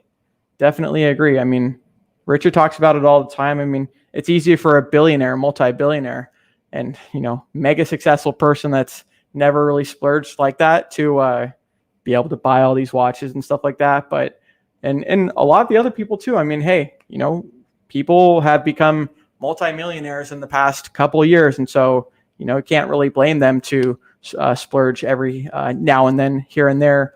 But yeah, for me, it's like, okay, I'm really good about delaying the gratification, and same thing as David says. Yeah, I'd rather live broke, not poor. I mean, just rather have it work for me as opposed to buy a $50,000 watch and things like that. It's too much of an opportunity cost, in my opinion. I guess so. I guess Wills is in the chat. I'll scroll up and say what's up to him. Shout out to Wills, right? Wills is one of the extremely hard workers in this community. Always streaming, man. That guy's doing a lot of work. Beyond All says, have you interacted with the testnet? Yes. And what is your take besides faster block time? What kind of projects do you see building on the mainnet? Well, I mean, what we know for a fact is, sure, there's going to be projects building on the testnet for the mainnet, right? But everything that's already on Ethereum right now is getting copied over. So whether people use it or not is kind of their prerogative, but we know at least that they'll have the opportunity to use that and to kind of have that user base and audience. I mean, there's things that, you can never build on Bitcoin, and when they tried to, they screwed them over type of deal, counterparty. But anyway, so with Ethereum, there's only so much you can do because they haven't made the upgrades that they've wanted to as far as speed and block times. And then with Pulse Chain, it's literally like 4 times faster on average. So there's going to be, I don't know, lots of stuff that you can build, man. The world is really, like, the opportunities are endless. How do you do hex taxes? Honestly, dude, the thing that I would recommend, once again, I don't like talking about tax here. I don't even like talking about crypto and stuff because people are asking, hey, what should I do here and there? All I'm doing is just, give my opinion and stuff that I know, or at least saying stuff that I don't know. And as far as that goes, hey, leave that kind of stuff for like the professionals, in my opinion, and get multiple different people. It's like before you go to a surgery, do you just go to one doctor? No, you might want like a few different surgeons to look at it, right? Same thing happened with my brother. Got a herniated disc, and they went to fuse the disc, and it's like, hey, it doesn't have to be that one option. It could be a few different options. So as far as that goes, hey, a lot of hexagons and people that have made that many gains, you kind of got no excuse not to at least set yourself up for success and just things like that. Why are you not in Zurich? That's a damn good question. Well, because I got this lovely Seattle meetup, and because all the other lovely travel restrictions. Yeah, and like you mentioned, is that that sounds like not Paris, but I know Richard is doing a meetup right in Paris, so maybe that is what you're referring to. That's a cool thing, right? That not only is Richard traveling Europe and all these other countries, but Crypto Sparbu from Germany and Austria are doing the same thing too. Steven says, someone told me to buy Pulse Chain when it comes out and not to use my hex, but keep my hex and buy Pulse Chain. What do you think? I don't like selling hex either, right? If you have extra capital, at the end of the day, there's so many different things you can do. But if you already have a comfortable amount of hex that you don't need to sell for that pulse that you don't have, and that you won't have because you didn't qualify for it, then yeah, maybe you just put fresh fiat right into it. There's a lot of different things that you can do, but hex me up. Brand is very clear and precise. Yeah, I mean, similar to Richard, right? Like Richard comes off as like, and very, very much so, but for people that haven't seen much of his content, like very cocky and not ignorant, but like, big ego and stuff like this. But a lot of it is stuff that he's like confident and like competent in talking about. You'll see people ask him questions that he doesn't know, and same thing. Admit when you don't know something instead of pretending to understand stuff that you don't know. There's a lot of crypto tax videos. Yeah, I mean, taxes is one of those really weird things that, I don't know where you live. Each state's different. Are you even in the States? Like it's a cluster, man. And then there's different softwares, first in, last out, all of these complicated things, but good problems to have. DJ Pollywood. I think it's great. We have a lot of places being covered in many different cities. Yeah, it was really cool. I had met Patrick and Alan and many others for the first time in Vegas. That was cool. That was also my first time in Vegas. I wasn't used to that hot weather. I'd way rather be cold than be too hot, right? So that was really cool. Looking forward to meeting them again. But to have them in the hometown and see the other locals that I didn't know were in Hex before, it's just new relationships that we'll be able to hang out in the future and do smaller meetups. Turber says, favorite way to do limit orders for Hex, matcha.xyz, 1000%. That's the, shame as well, right? We talk about regulation. We talk about this and that, the epitome of crypto. And this is kind of something I want to talk about in my little speech. But the only reason cryptocurrency exists because it's really a slow freaking database and it's expensive and high fees and all this. But anyways, the reason that it exists is solely for the reason of censorship resistance. Because otherwise, if you didn't have that necessity, you'd be able to do this for a lot cheaper, so many different better aspects in the traditional world or like centralized world. But once again, that is counterparty. That is things that can be shut off. So that's something I want to talk about. And I said that because you asked about limit orders.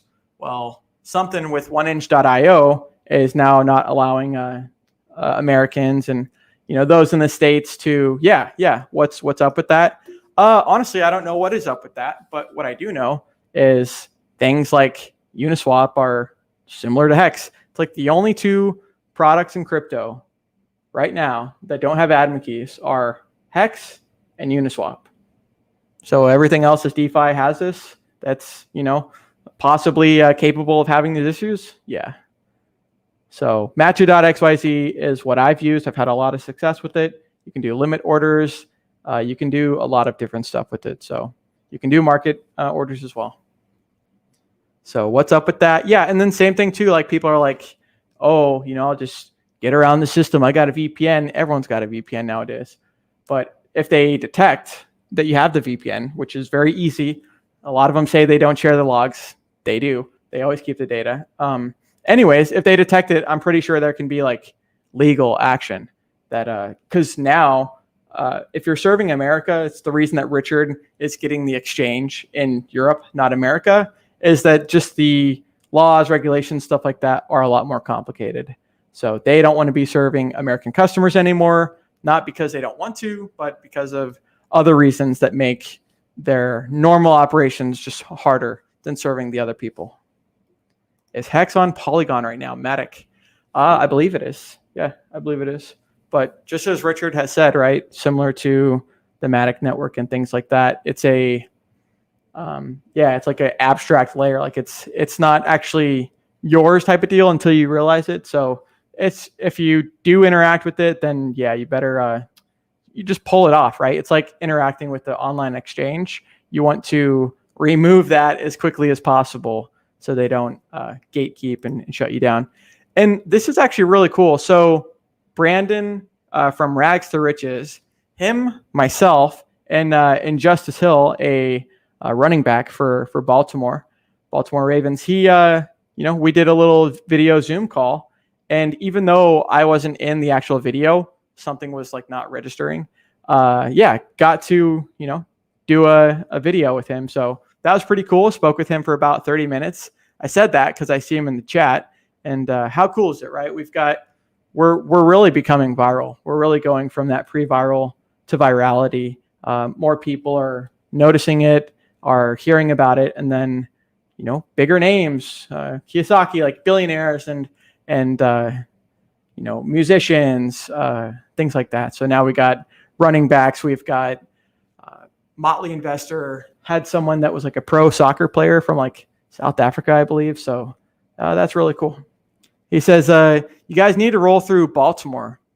Yeah, I know they got the freedomtv.info, and they had to cancel, I think, like a couple different places that they were going to because they're only spending like a couple days in between the travel. But you can go to freedomtv.info and see if it's there. I don't see it right off bat, but yeah, definitely take a look there because that would be a really cool opportunity for them to meet you and vice versa.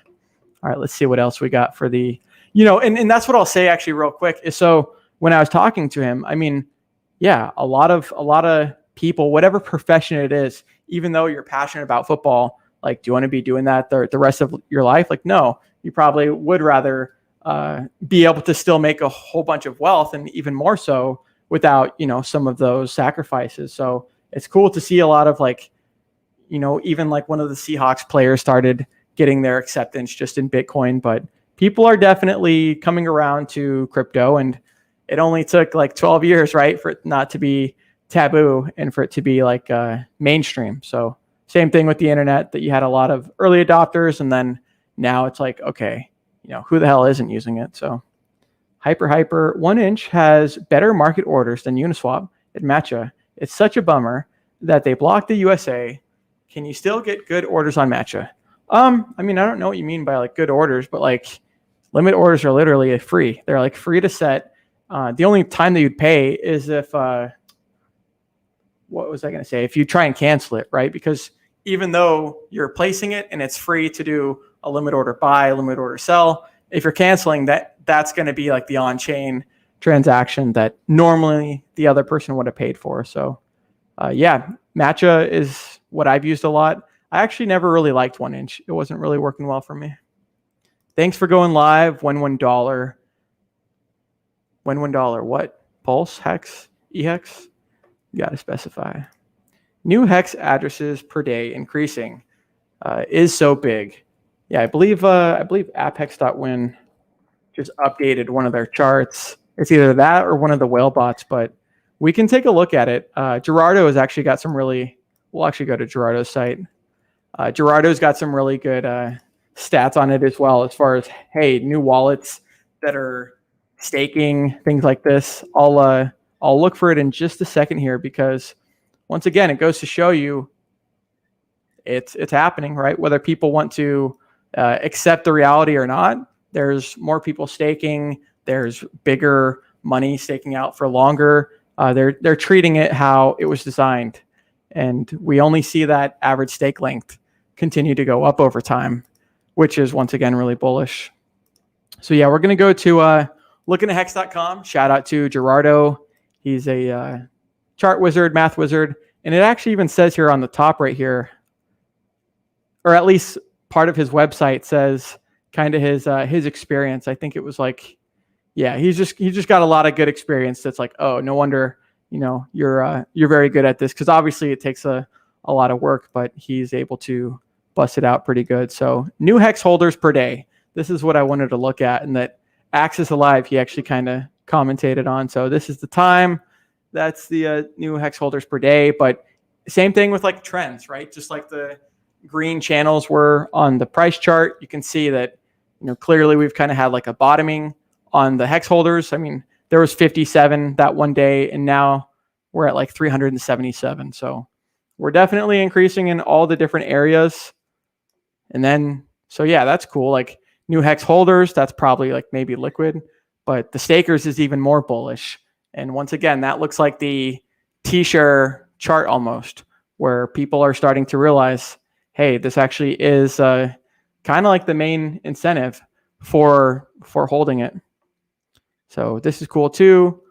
Once again, Bitcoin 6.5 million X. You can see how many days this is over. Same thing with Ethereum and these other charts. But Hex, it's a parabola and it's arc, and it's just logarithmic curve. Seems to be able to do that same thing in a very short, a lot shorter of a amount of time. I mean, you see kind of Ethereum's kind of just same thing. It's been kind of, sitting on its thumb over here, just doing like, yeah, I'm pretty sure that's anyways, whatever this is right here has kind of been stagnating, but this Hex, the Hex current stakers is kind of going pretty parabolic. So yep, that's looking to hex.com. Yeah. Jerry, sounds good, man. I'll be ending the stream soon anyways. I'm gonna go get ready, but it'll be cool to see everyone. Let's see if there's anything else. Hex.exe. This will be a very Merry Christmas, Richard Claus. Exactly.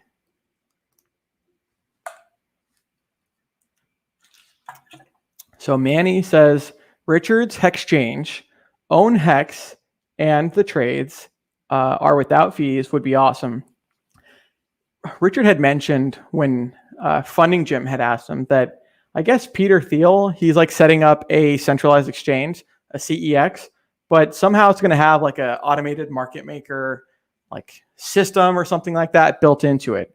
Richard had mentioned him wanting to do the same thing with his exchange. So I think that that's pretty cool, the different implementations that you can do. Hexicana says, Hex fam, share on social media to help Richard. No need YouTube money. Have Hex. Special thanks to Richard. Quit my job. Hexicana YouTube. Channel, subscribe, like, comment, share. Yeah, totally. Hyper. See, this is once again where I don't know, so I'm not gonna pretend like I do. But Hyper says, what sort of legal action can 1inch take if you use them? Here's what I know. Once again, if they don't want to serve the U.S. anymore, and somehow they still are, well, I don't know. All I know is you're literally signing, like someone had shown the screen, right? They tunneled in on a VPN, and maybe in Texas or whatever, somewhere in the U.S. and said, something about we detect you kind of like using a VPN. Like, are you gonna admit that you're using a VPN and leave, or it's like are you 18 or not? Like, are you going to admit that and leave, or are you going to do it anyways?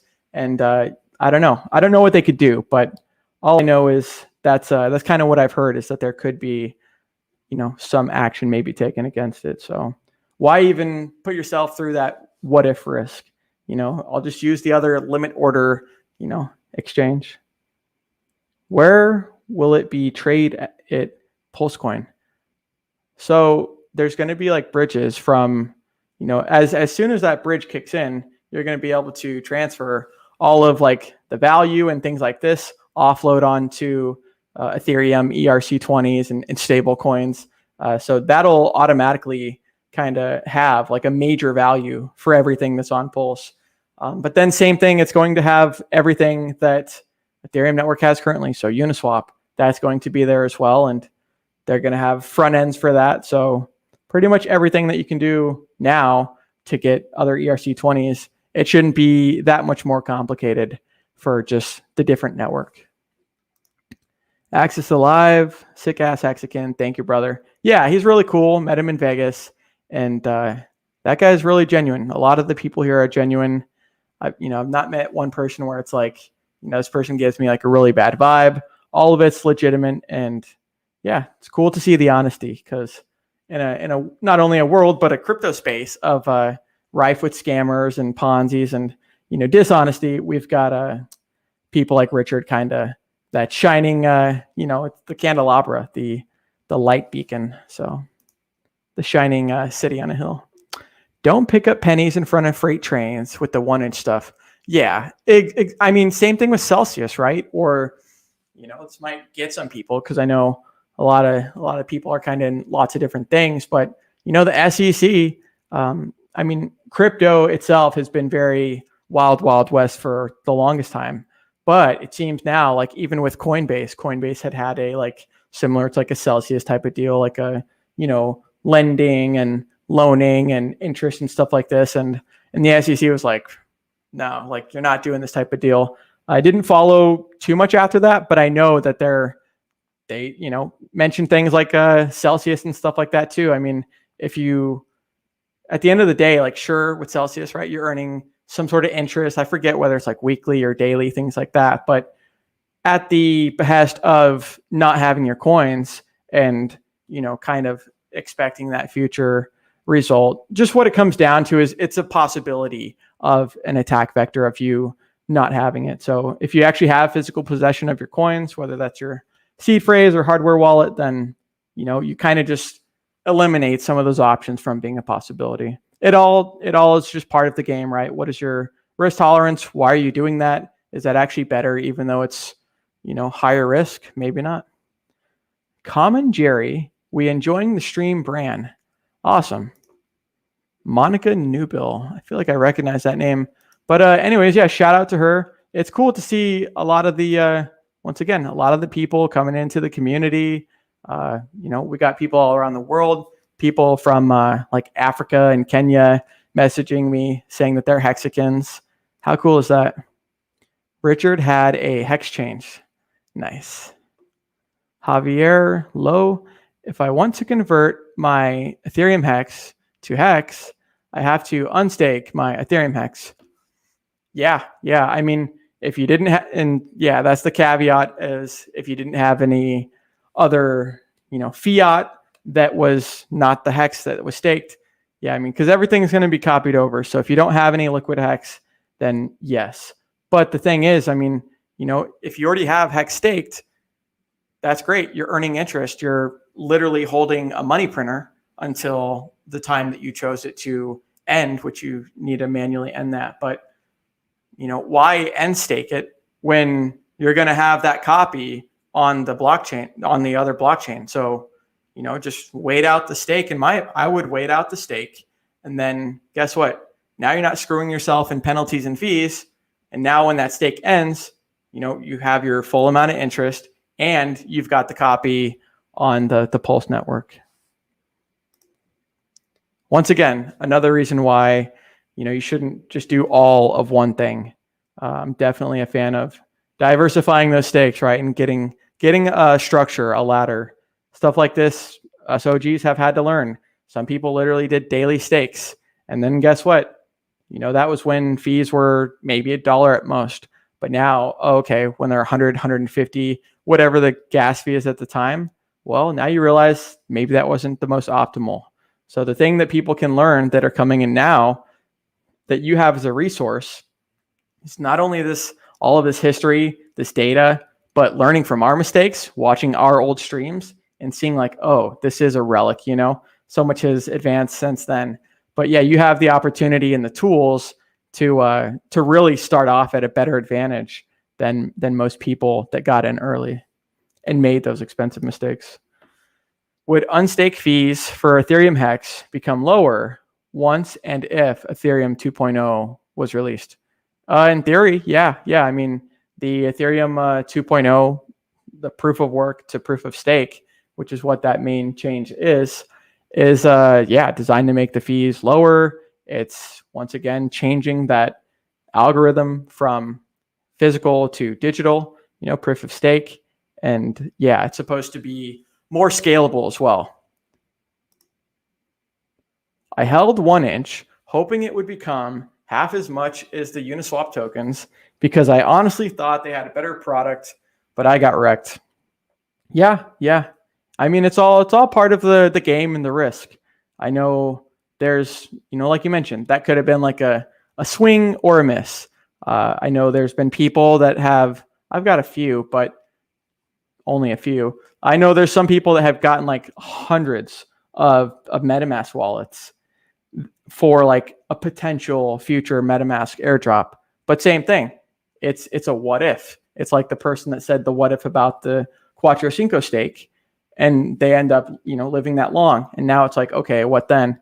So yeah, you're always kind of having a risk and like an opportunity, calculation that you need to consider when doing the other stuff that's not, so certain. So yeah, you win some, you lose some, right? Okay. Any more questions? Please ask them now. Music 5. Thanks. One more question. Awesome. If we cannot use 1inch, what limit order exchange, decentralized exchange can we use now? Yeah, matcha.xyz. I think you can actually use, I believe you can use metric.exchange, METRIC, metric.exchange. I know that's where you can see the limit orders on matcha for like the USDC, the Hex USDC, because they used to show just like the Ethereum pairs. But I think you can actually set limit orders with them now. So verify that. But yeah, there's always another option is what like the lesson is, and is what you can kind of take from that.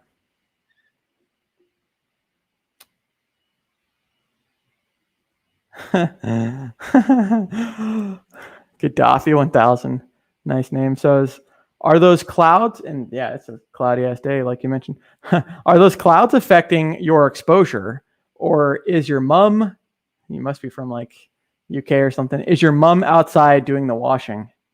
Neither and neither. I mean, yeah, I'm kind of like an inside guy. I mean, this, I burn easy, right? I don't get tan very quick, so I like being inside. Yeah, yesterday it was hot as hell. We're filming a music video, and that was fun. Would unstake fees? Okay, yep. Answer that question. All right, let me scroll up a little bit, see if there's anything I missed. So Banter Fam says, is it worth, if I put my coin down, flip it up and reverse it? I don't know. That's kind of like a tongue twister when I read that. I saw a video Crypto Coffee did explaining matcha and limit orders. It was very informative. Yeah, totally. Crypto Coffee is great.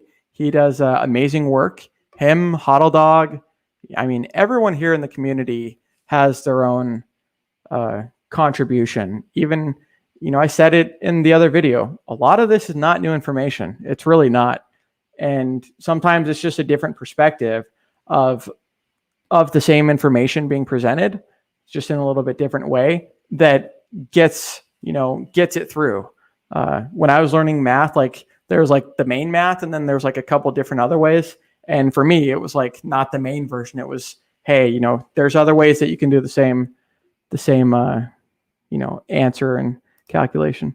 Hex is perfect for pro athletes. Yeah, I think that's about everything. You're from the UK. That's awesome. Thanks. Let's see.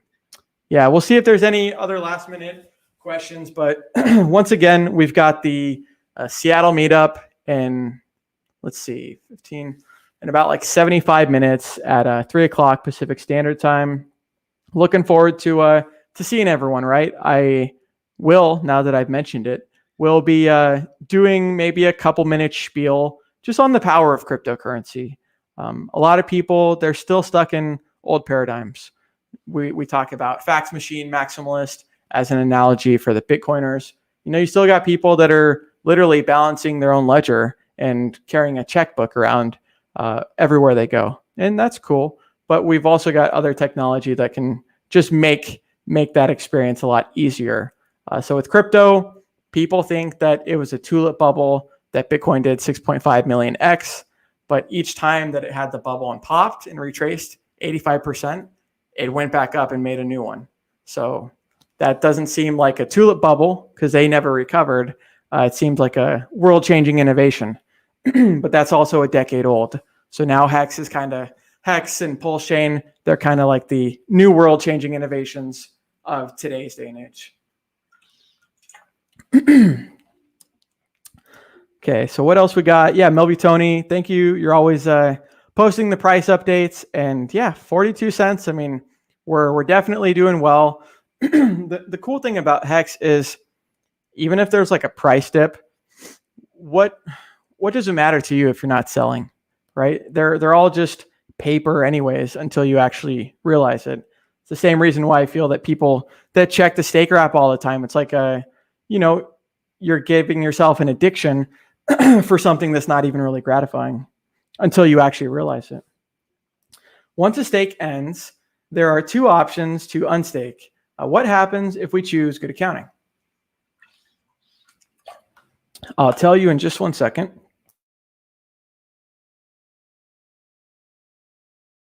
Testing. Okay, cool. I had to clear the throat. Been talking for a while. Gonna end this soon. So this person, the good accounting, all it does, so it does everything that an end stake does. The only thing it doesn't do is it doesn't mint the coins. So if you have 2 weeks after the day that you chose for that stake to end, if you have the 2 weeks happen, it's the grace period. You're going to start getting a 1% penalty each week for 100 weeks. So ending the stake or doing a good accounting, it stops that timer, right? It stops it from you possibly getting those penalties. It's just like a tax thing. So once again, Richard had kind of thought about for certain jurisdictions that, hey, this is a taxable event in certain, places and states and countries, that when you mint it, that might be the event itself. So if you can delay that event to the next year or things like that, then maybe it's a tool. So that's kind of what that does. You're not still earning interest or anything like that. Just the stake has stopped, and now you're not paying any early. You're not paying any fees for not end staking. Cool. So yeah, we got the Pulse Chain Testnet. My guess is that the mainnet itself will be launched probably by the end of the year. Once again, just a guess. It's good technology. Hex was really good and still is good. A little bit under 2 years.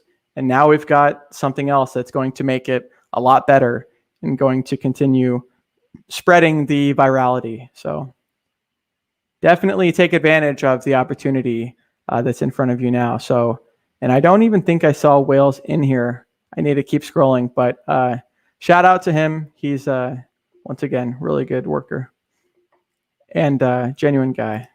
Burr, what's your process to turn Hex into Fiat? Similar thing to Richard. I mean, and Gerardo and everyone else, like, how much money is in my bank account? Like, just some questions that you answer, some questions that you take the Glomar response to, neither confirm nor deny. But anyways, there's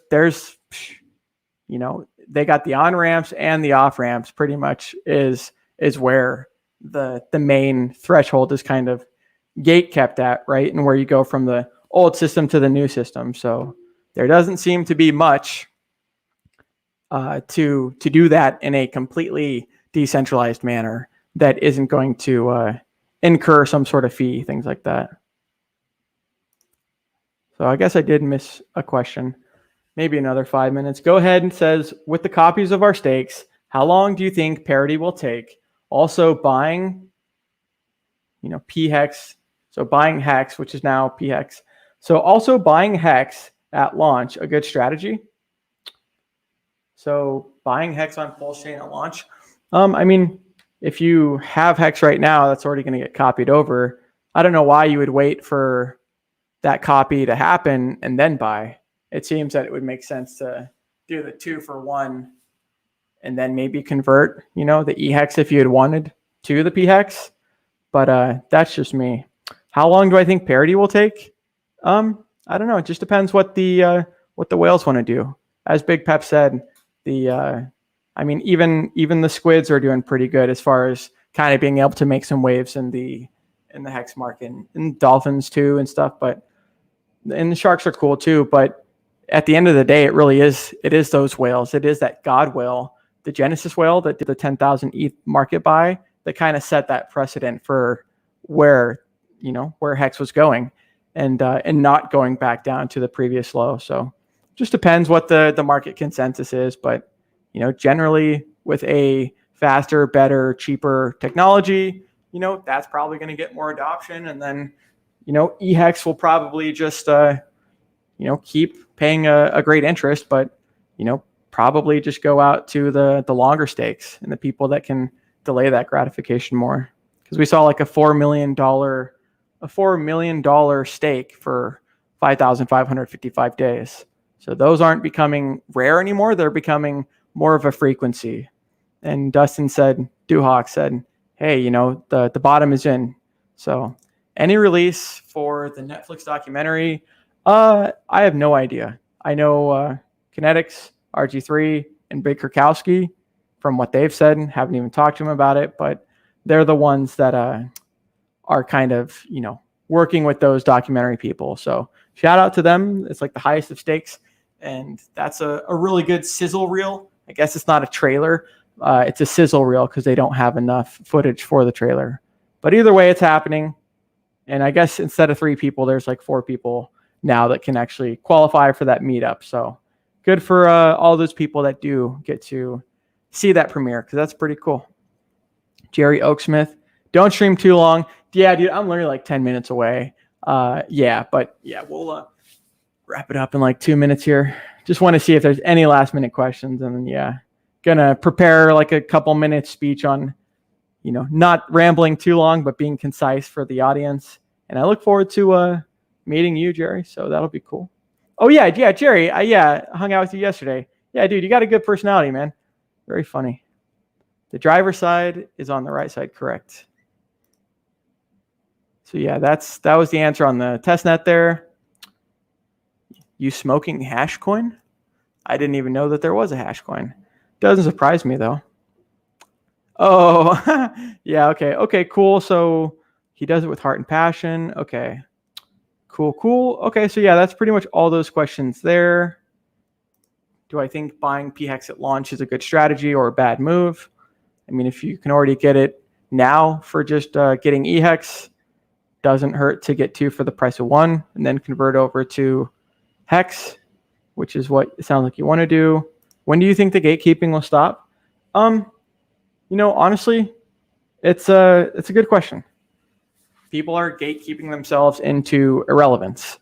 We see this with the, missed opportunity and people that are continually screwing over their followers and feeding them to the margin trading and the meat grinder. We see that, more and more people realize, okay, some people fall into the Stockholm syndrome, and then some people realize this guy actually is a furu, and maybe I don't need to be trading to try and earn extra money. So when do I think the gatekeeping will stop? I mean, it may never stop. CoinMarketCap has been, kind of playing right back and forth and stuff, but even that's irrelevant because now they're being held liable for those actions. So good on Hexicans and everyone that helped pitch in as well to help fund that. So as far as the gatekeeping goes, we're already top 3 with all the gatekeeping. So imagine once that dam does break through. Yep. Share the video. Cool. Yep. Huddle put the smile on my face too. Okay, cool. Will that info work for the mainnet as well? He's talking about the RPC information. Honestly, I don't think so. I mean, the RPC stuff was for testnet, it seems, but I really don't know. I'm not too familiar with. Once again, I never interacted with BSC or Matic or any of these other ones. That was my first time doing that. So I don't think that same RPC information would work for the mainnet, but who knows? Maybe they can change that on their end. That's a good question. I just staked for 15 years. Couldn't hold my liquid anymore. Hexponential. Hey, that's awesome. Yeah, I mean, it's what Gary talks about, and a lot of very wealthy people that understand assets and investing, that if you have dormant capital, it's literally dormant. It's not doing anything. It's just still, like the water is still. Whereas opposed to Hex, it's like a river, right? It's a constant flow of the burr, the Hex money printer. T-Share says, good to hear, brother. Enjoy and welcome back. Mainnet RPC will be different. Okay, thanks for confirming that. I was thinking that was probably the same case too. Okay, cool. Hey, we got Ross in the chat. Hex, take me. Cali sucks. Jake says, PHEX, Pulse, in the way you're going. PHEX and Pulse is the way you're going to want to go because of Ethereum fees. Yeah, I mean, and that's your, scenario in most people's scenario. But then once again, for some people, it's not. For some people, they could care less about the ETH fees. It's the yield and some of the other stuff. So there's always 2 sides to a coin, and I agree. That's why I think that the actual shares themselves are going to become more expensive, probably quicker on Hex, right? Hex on Pulse. Can a guy use his PHEX and EHEX after the fork to purchase Pulse chain? Yeah, so technically you're not purchasing the Pulse chain, but yeah, that's what not the bridge, but maybe it is the bridge. But yeah, either the bridge or the Uniswap fork, once the front end's done, we'll be able to kind of swap that capital and whatever that value is at that time for the other value of Pulse. So yep, you'll be able to. No one knows when it's going to happen or any of that stuff because it's all in the air. But yeah, that is something you'll be able to do. North Idaho, that's cool. My dad's from there. Brand, where can I get one of those hoodies? So it's just crypto and then wears. So it's WEARZ, cryptowares.net. Took me 5 weeks to get because it came from China. But now I got 2 other things coming on the way. Are you all going to Spokane, Washington for the Hex event? No. No. I won't be going to that. I'll just be able to make the Seattle one in the Vegas. Vic Bish. Yes. Okay. Answered that question. Doing well. Just got back from 5 weeks of vacation. Hope you're doing well. Dude, that's awesome. 5 weeks is a lot more than most people go for. So good on you, man. Sounds fun. When are we moving to Idaho, Brand? I'm surprised you're not moving to Canada, man. That's where Serena lives. Anyways, California and Washington are getting annoying. Yeah, I know. They've always kind of had their things. Who's the top donors? That actually is a good question. Let's see, because mistakes. Let's actually see, because I guess yesterday, even though there's going to be one more person that throughout the whole time, they'll be able to get the 4th spot for like the most amount donated. I guess last night I think it was last night or the night before, but anyways, we'll take a look. We'll just share this for one last minute here. I'll cut the stream off at 2 hours. That's what I'll do. Okay, so highest of stakes. Once again, this is where you can see the sizzle reel. Scroll up. You can see Muse storytelling, their past work, the whole 9. So that's the reel right there. Scroll all the way down. So Henry, got to meet him and his lovely wife in Vegas. That was cool. Yeah, Hex conductor. So a lot of musicians in Hex and music talent. But anyways, Henry's number 1. Dustin's number 2. OG Hemp Hex number 3. And there's only a question mark for number 4. No one knows. So good on that. Stop sharing there. So answered Vic's question. Drummer Jimmy, I'm heading to Seattle soon. See you soon, Brand. Cool. Yeah, man. See you soon. Looking forward to my onboards, meeting some of the other Hexicans, right? So that'll be cool.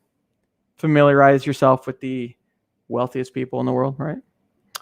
So good afternoon, Brand. What's up, Russ? How you doing? So yeah, Drummer Jimmy, that'll be cool to see you. Yeah, I guess there was like 30 people that RSVP'd, but you don't have to RSVP. So my guess is maybe like 50 to 60 people. Who knows? I think it's going to be a lot longer, a lot, larger of amount of people than some of these other events maybe, which makes sense. It's more populated. Yeah, Blaine, quick live stream. Well, I'm glad I did it 2 hours earlier because normally they are like 1 to 2 hours. And with the 10-minute walk, I'll get a little bit of relaxation before then. But part of it is also what Richard's doing, like, hey, staying up and helping answer people's questions that need the attention. So let's see. Harder for people to attain the Turtle League as price goes up. Yeah. I mean, look at what Motley said about sharks. Sharks require a certain amount of T-shares, and there's not even enough liquidity the last time that we did the math to even become a shark. So you're priced out of being a shark. Can a guy use his PHEX? Yes. Okay, so that was all those questions. All right, let's see if there's any. Where do you get the price? Can't wait. Okay, cool. See you soon. I used to joke about it a lot, but he really has become the man. Pulse Testnet. Will the go.hex.com staking site keep track and be a front end for PHEX and EHEX? Yes. Or will there be 2 separate entities? No, it'll have a toggle. So Richard's talked about that before, that with the testnet, that's what they're going to develop and work on. So it'll probably be something very blatant where you know which network you're on. Okay. Yep, we're at that 2-hour mark. So yeah, this is that's pretty much everything. I think I'm addicted to making Quattro Cinco stakes. Dude, me too. Yeah, I look at the ladder. I see what I've done annually. I see what I've split up also, you know, filling in the ladder to biannual. And now it's like, all right, well, you know, it's almost stupid if I don't do this for the maximum length, because I already got, you know, plenty coming out between then. So EHEX will slowly convert to PHEX, causing EHEX APY to go up, but PHEX will have better price appreciation over time. Yeah, that's what I was thinking too. And it's like that scale of justice, you know, just like automated market maker, you know, pushing one against the other. The same thing will kind of maybe be the similar experience. CryptoWares.net, WEARZ, CryptoWares. I think I did a video on it too. All right, I'm going to play a little bit of the footage. It's like 1 minute of myself and some of the footage I took yesterday, and then I'm going to do the outro. So let me just make sure I have that. Let me make sure I have that clip. Okay, so yeah, it's 1 minute and 14 seconds. Anyways, we're going to end the stream in just a couple of minutes. Feel free to watch some of the footage that I took yesterday. It's got some photos and videos in it. I appreciate everyone tuning in. Have a great time at the workshop. Yeah, I'll take some photos. And okay, cool. Yeah, you aped in. Yeah, that's awesome, man. Good for you. It's the best community to ape into and the best product to ape into. But yeah, I'm not going to get distracted too much longer because I've got less than an hour before I need to be over there. So I'll see everyone there. We're going to play the little sizzle reel, I guess, of the footage yesterday. And then I'll see everyone at the workshop and take some photos there too. All right, what's up, guys? So we got the Audi. All right, so we got the Audi right here. We got the ABIT and the line. All right, what's up, guys? So we got all 3 cars parked out here. Got the Staker.app one. We got the Pulse Chain, and then over there the Audi R8. Okay, I guess that didn't play. I'm gonna do the outro. I'll see everyone next time. Be sure to hit that subscribe button. Be sure to like, be sure to share, be sure to comment. Yeah.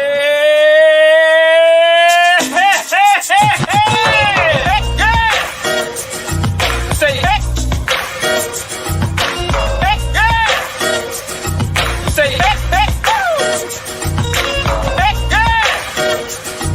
Say hey. Say hey. Say hey.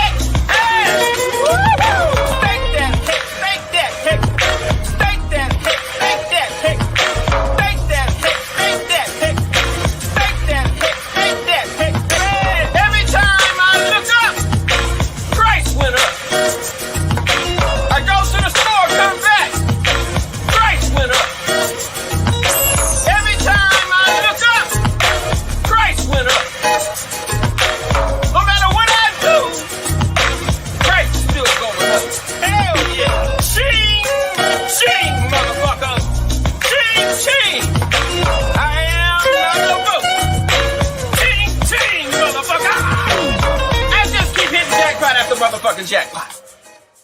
We still jackpot, bitch! Thank you, Richard, for creating and founding the most amazing and disruptive financial technology cryptocurrency ever. Thank you, sir. And nice streams, Mr. Balliet Brand.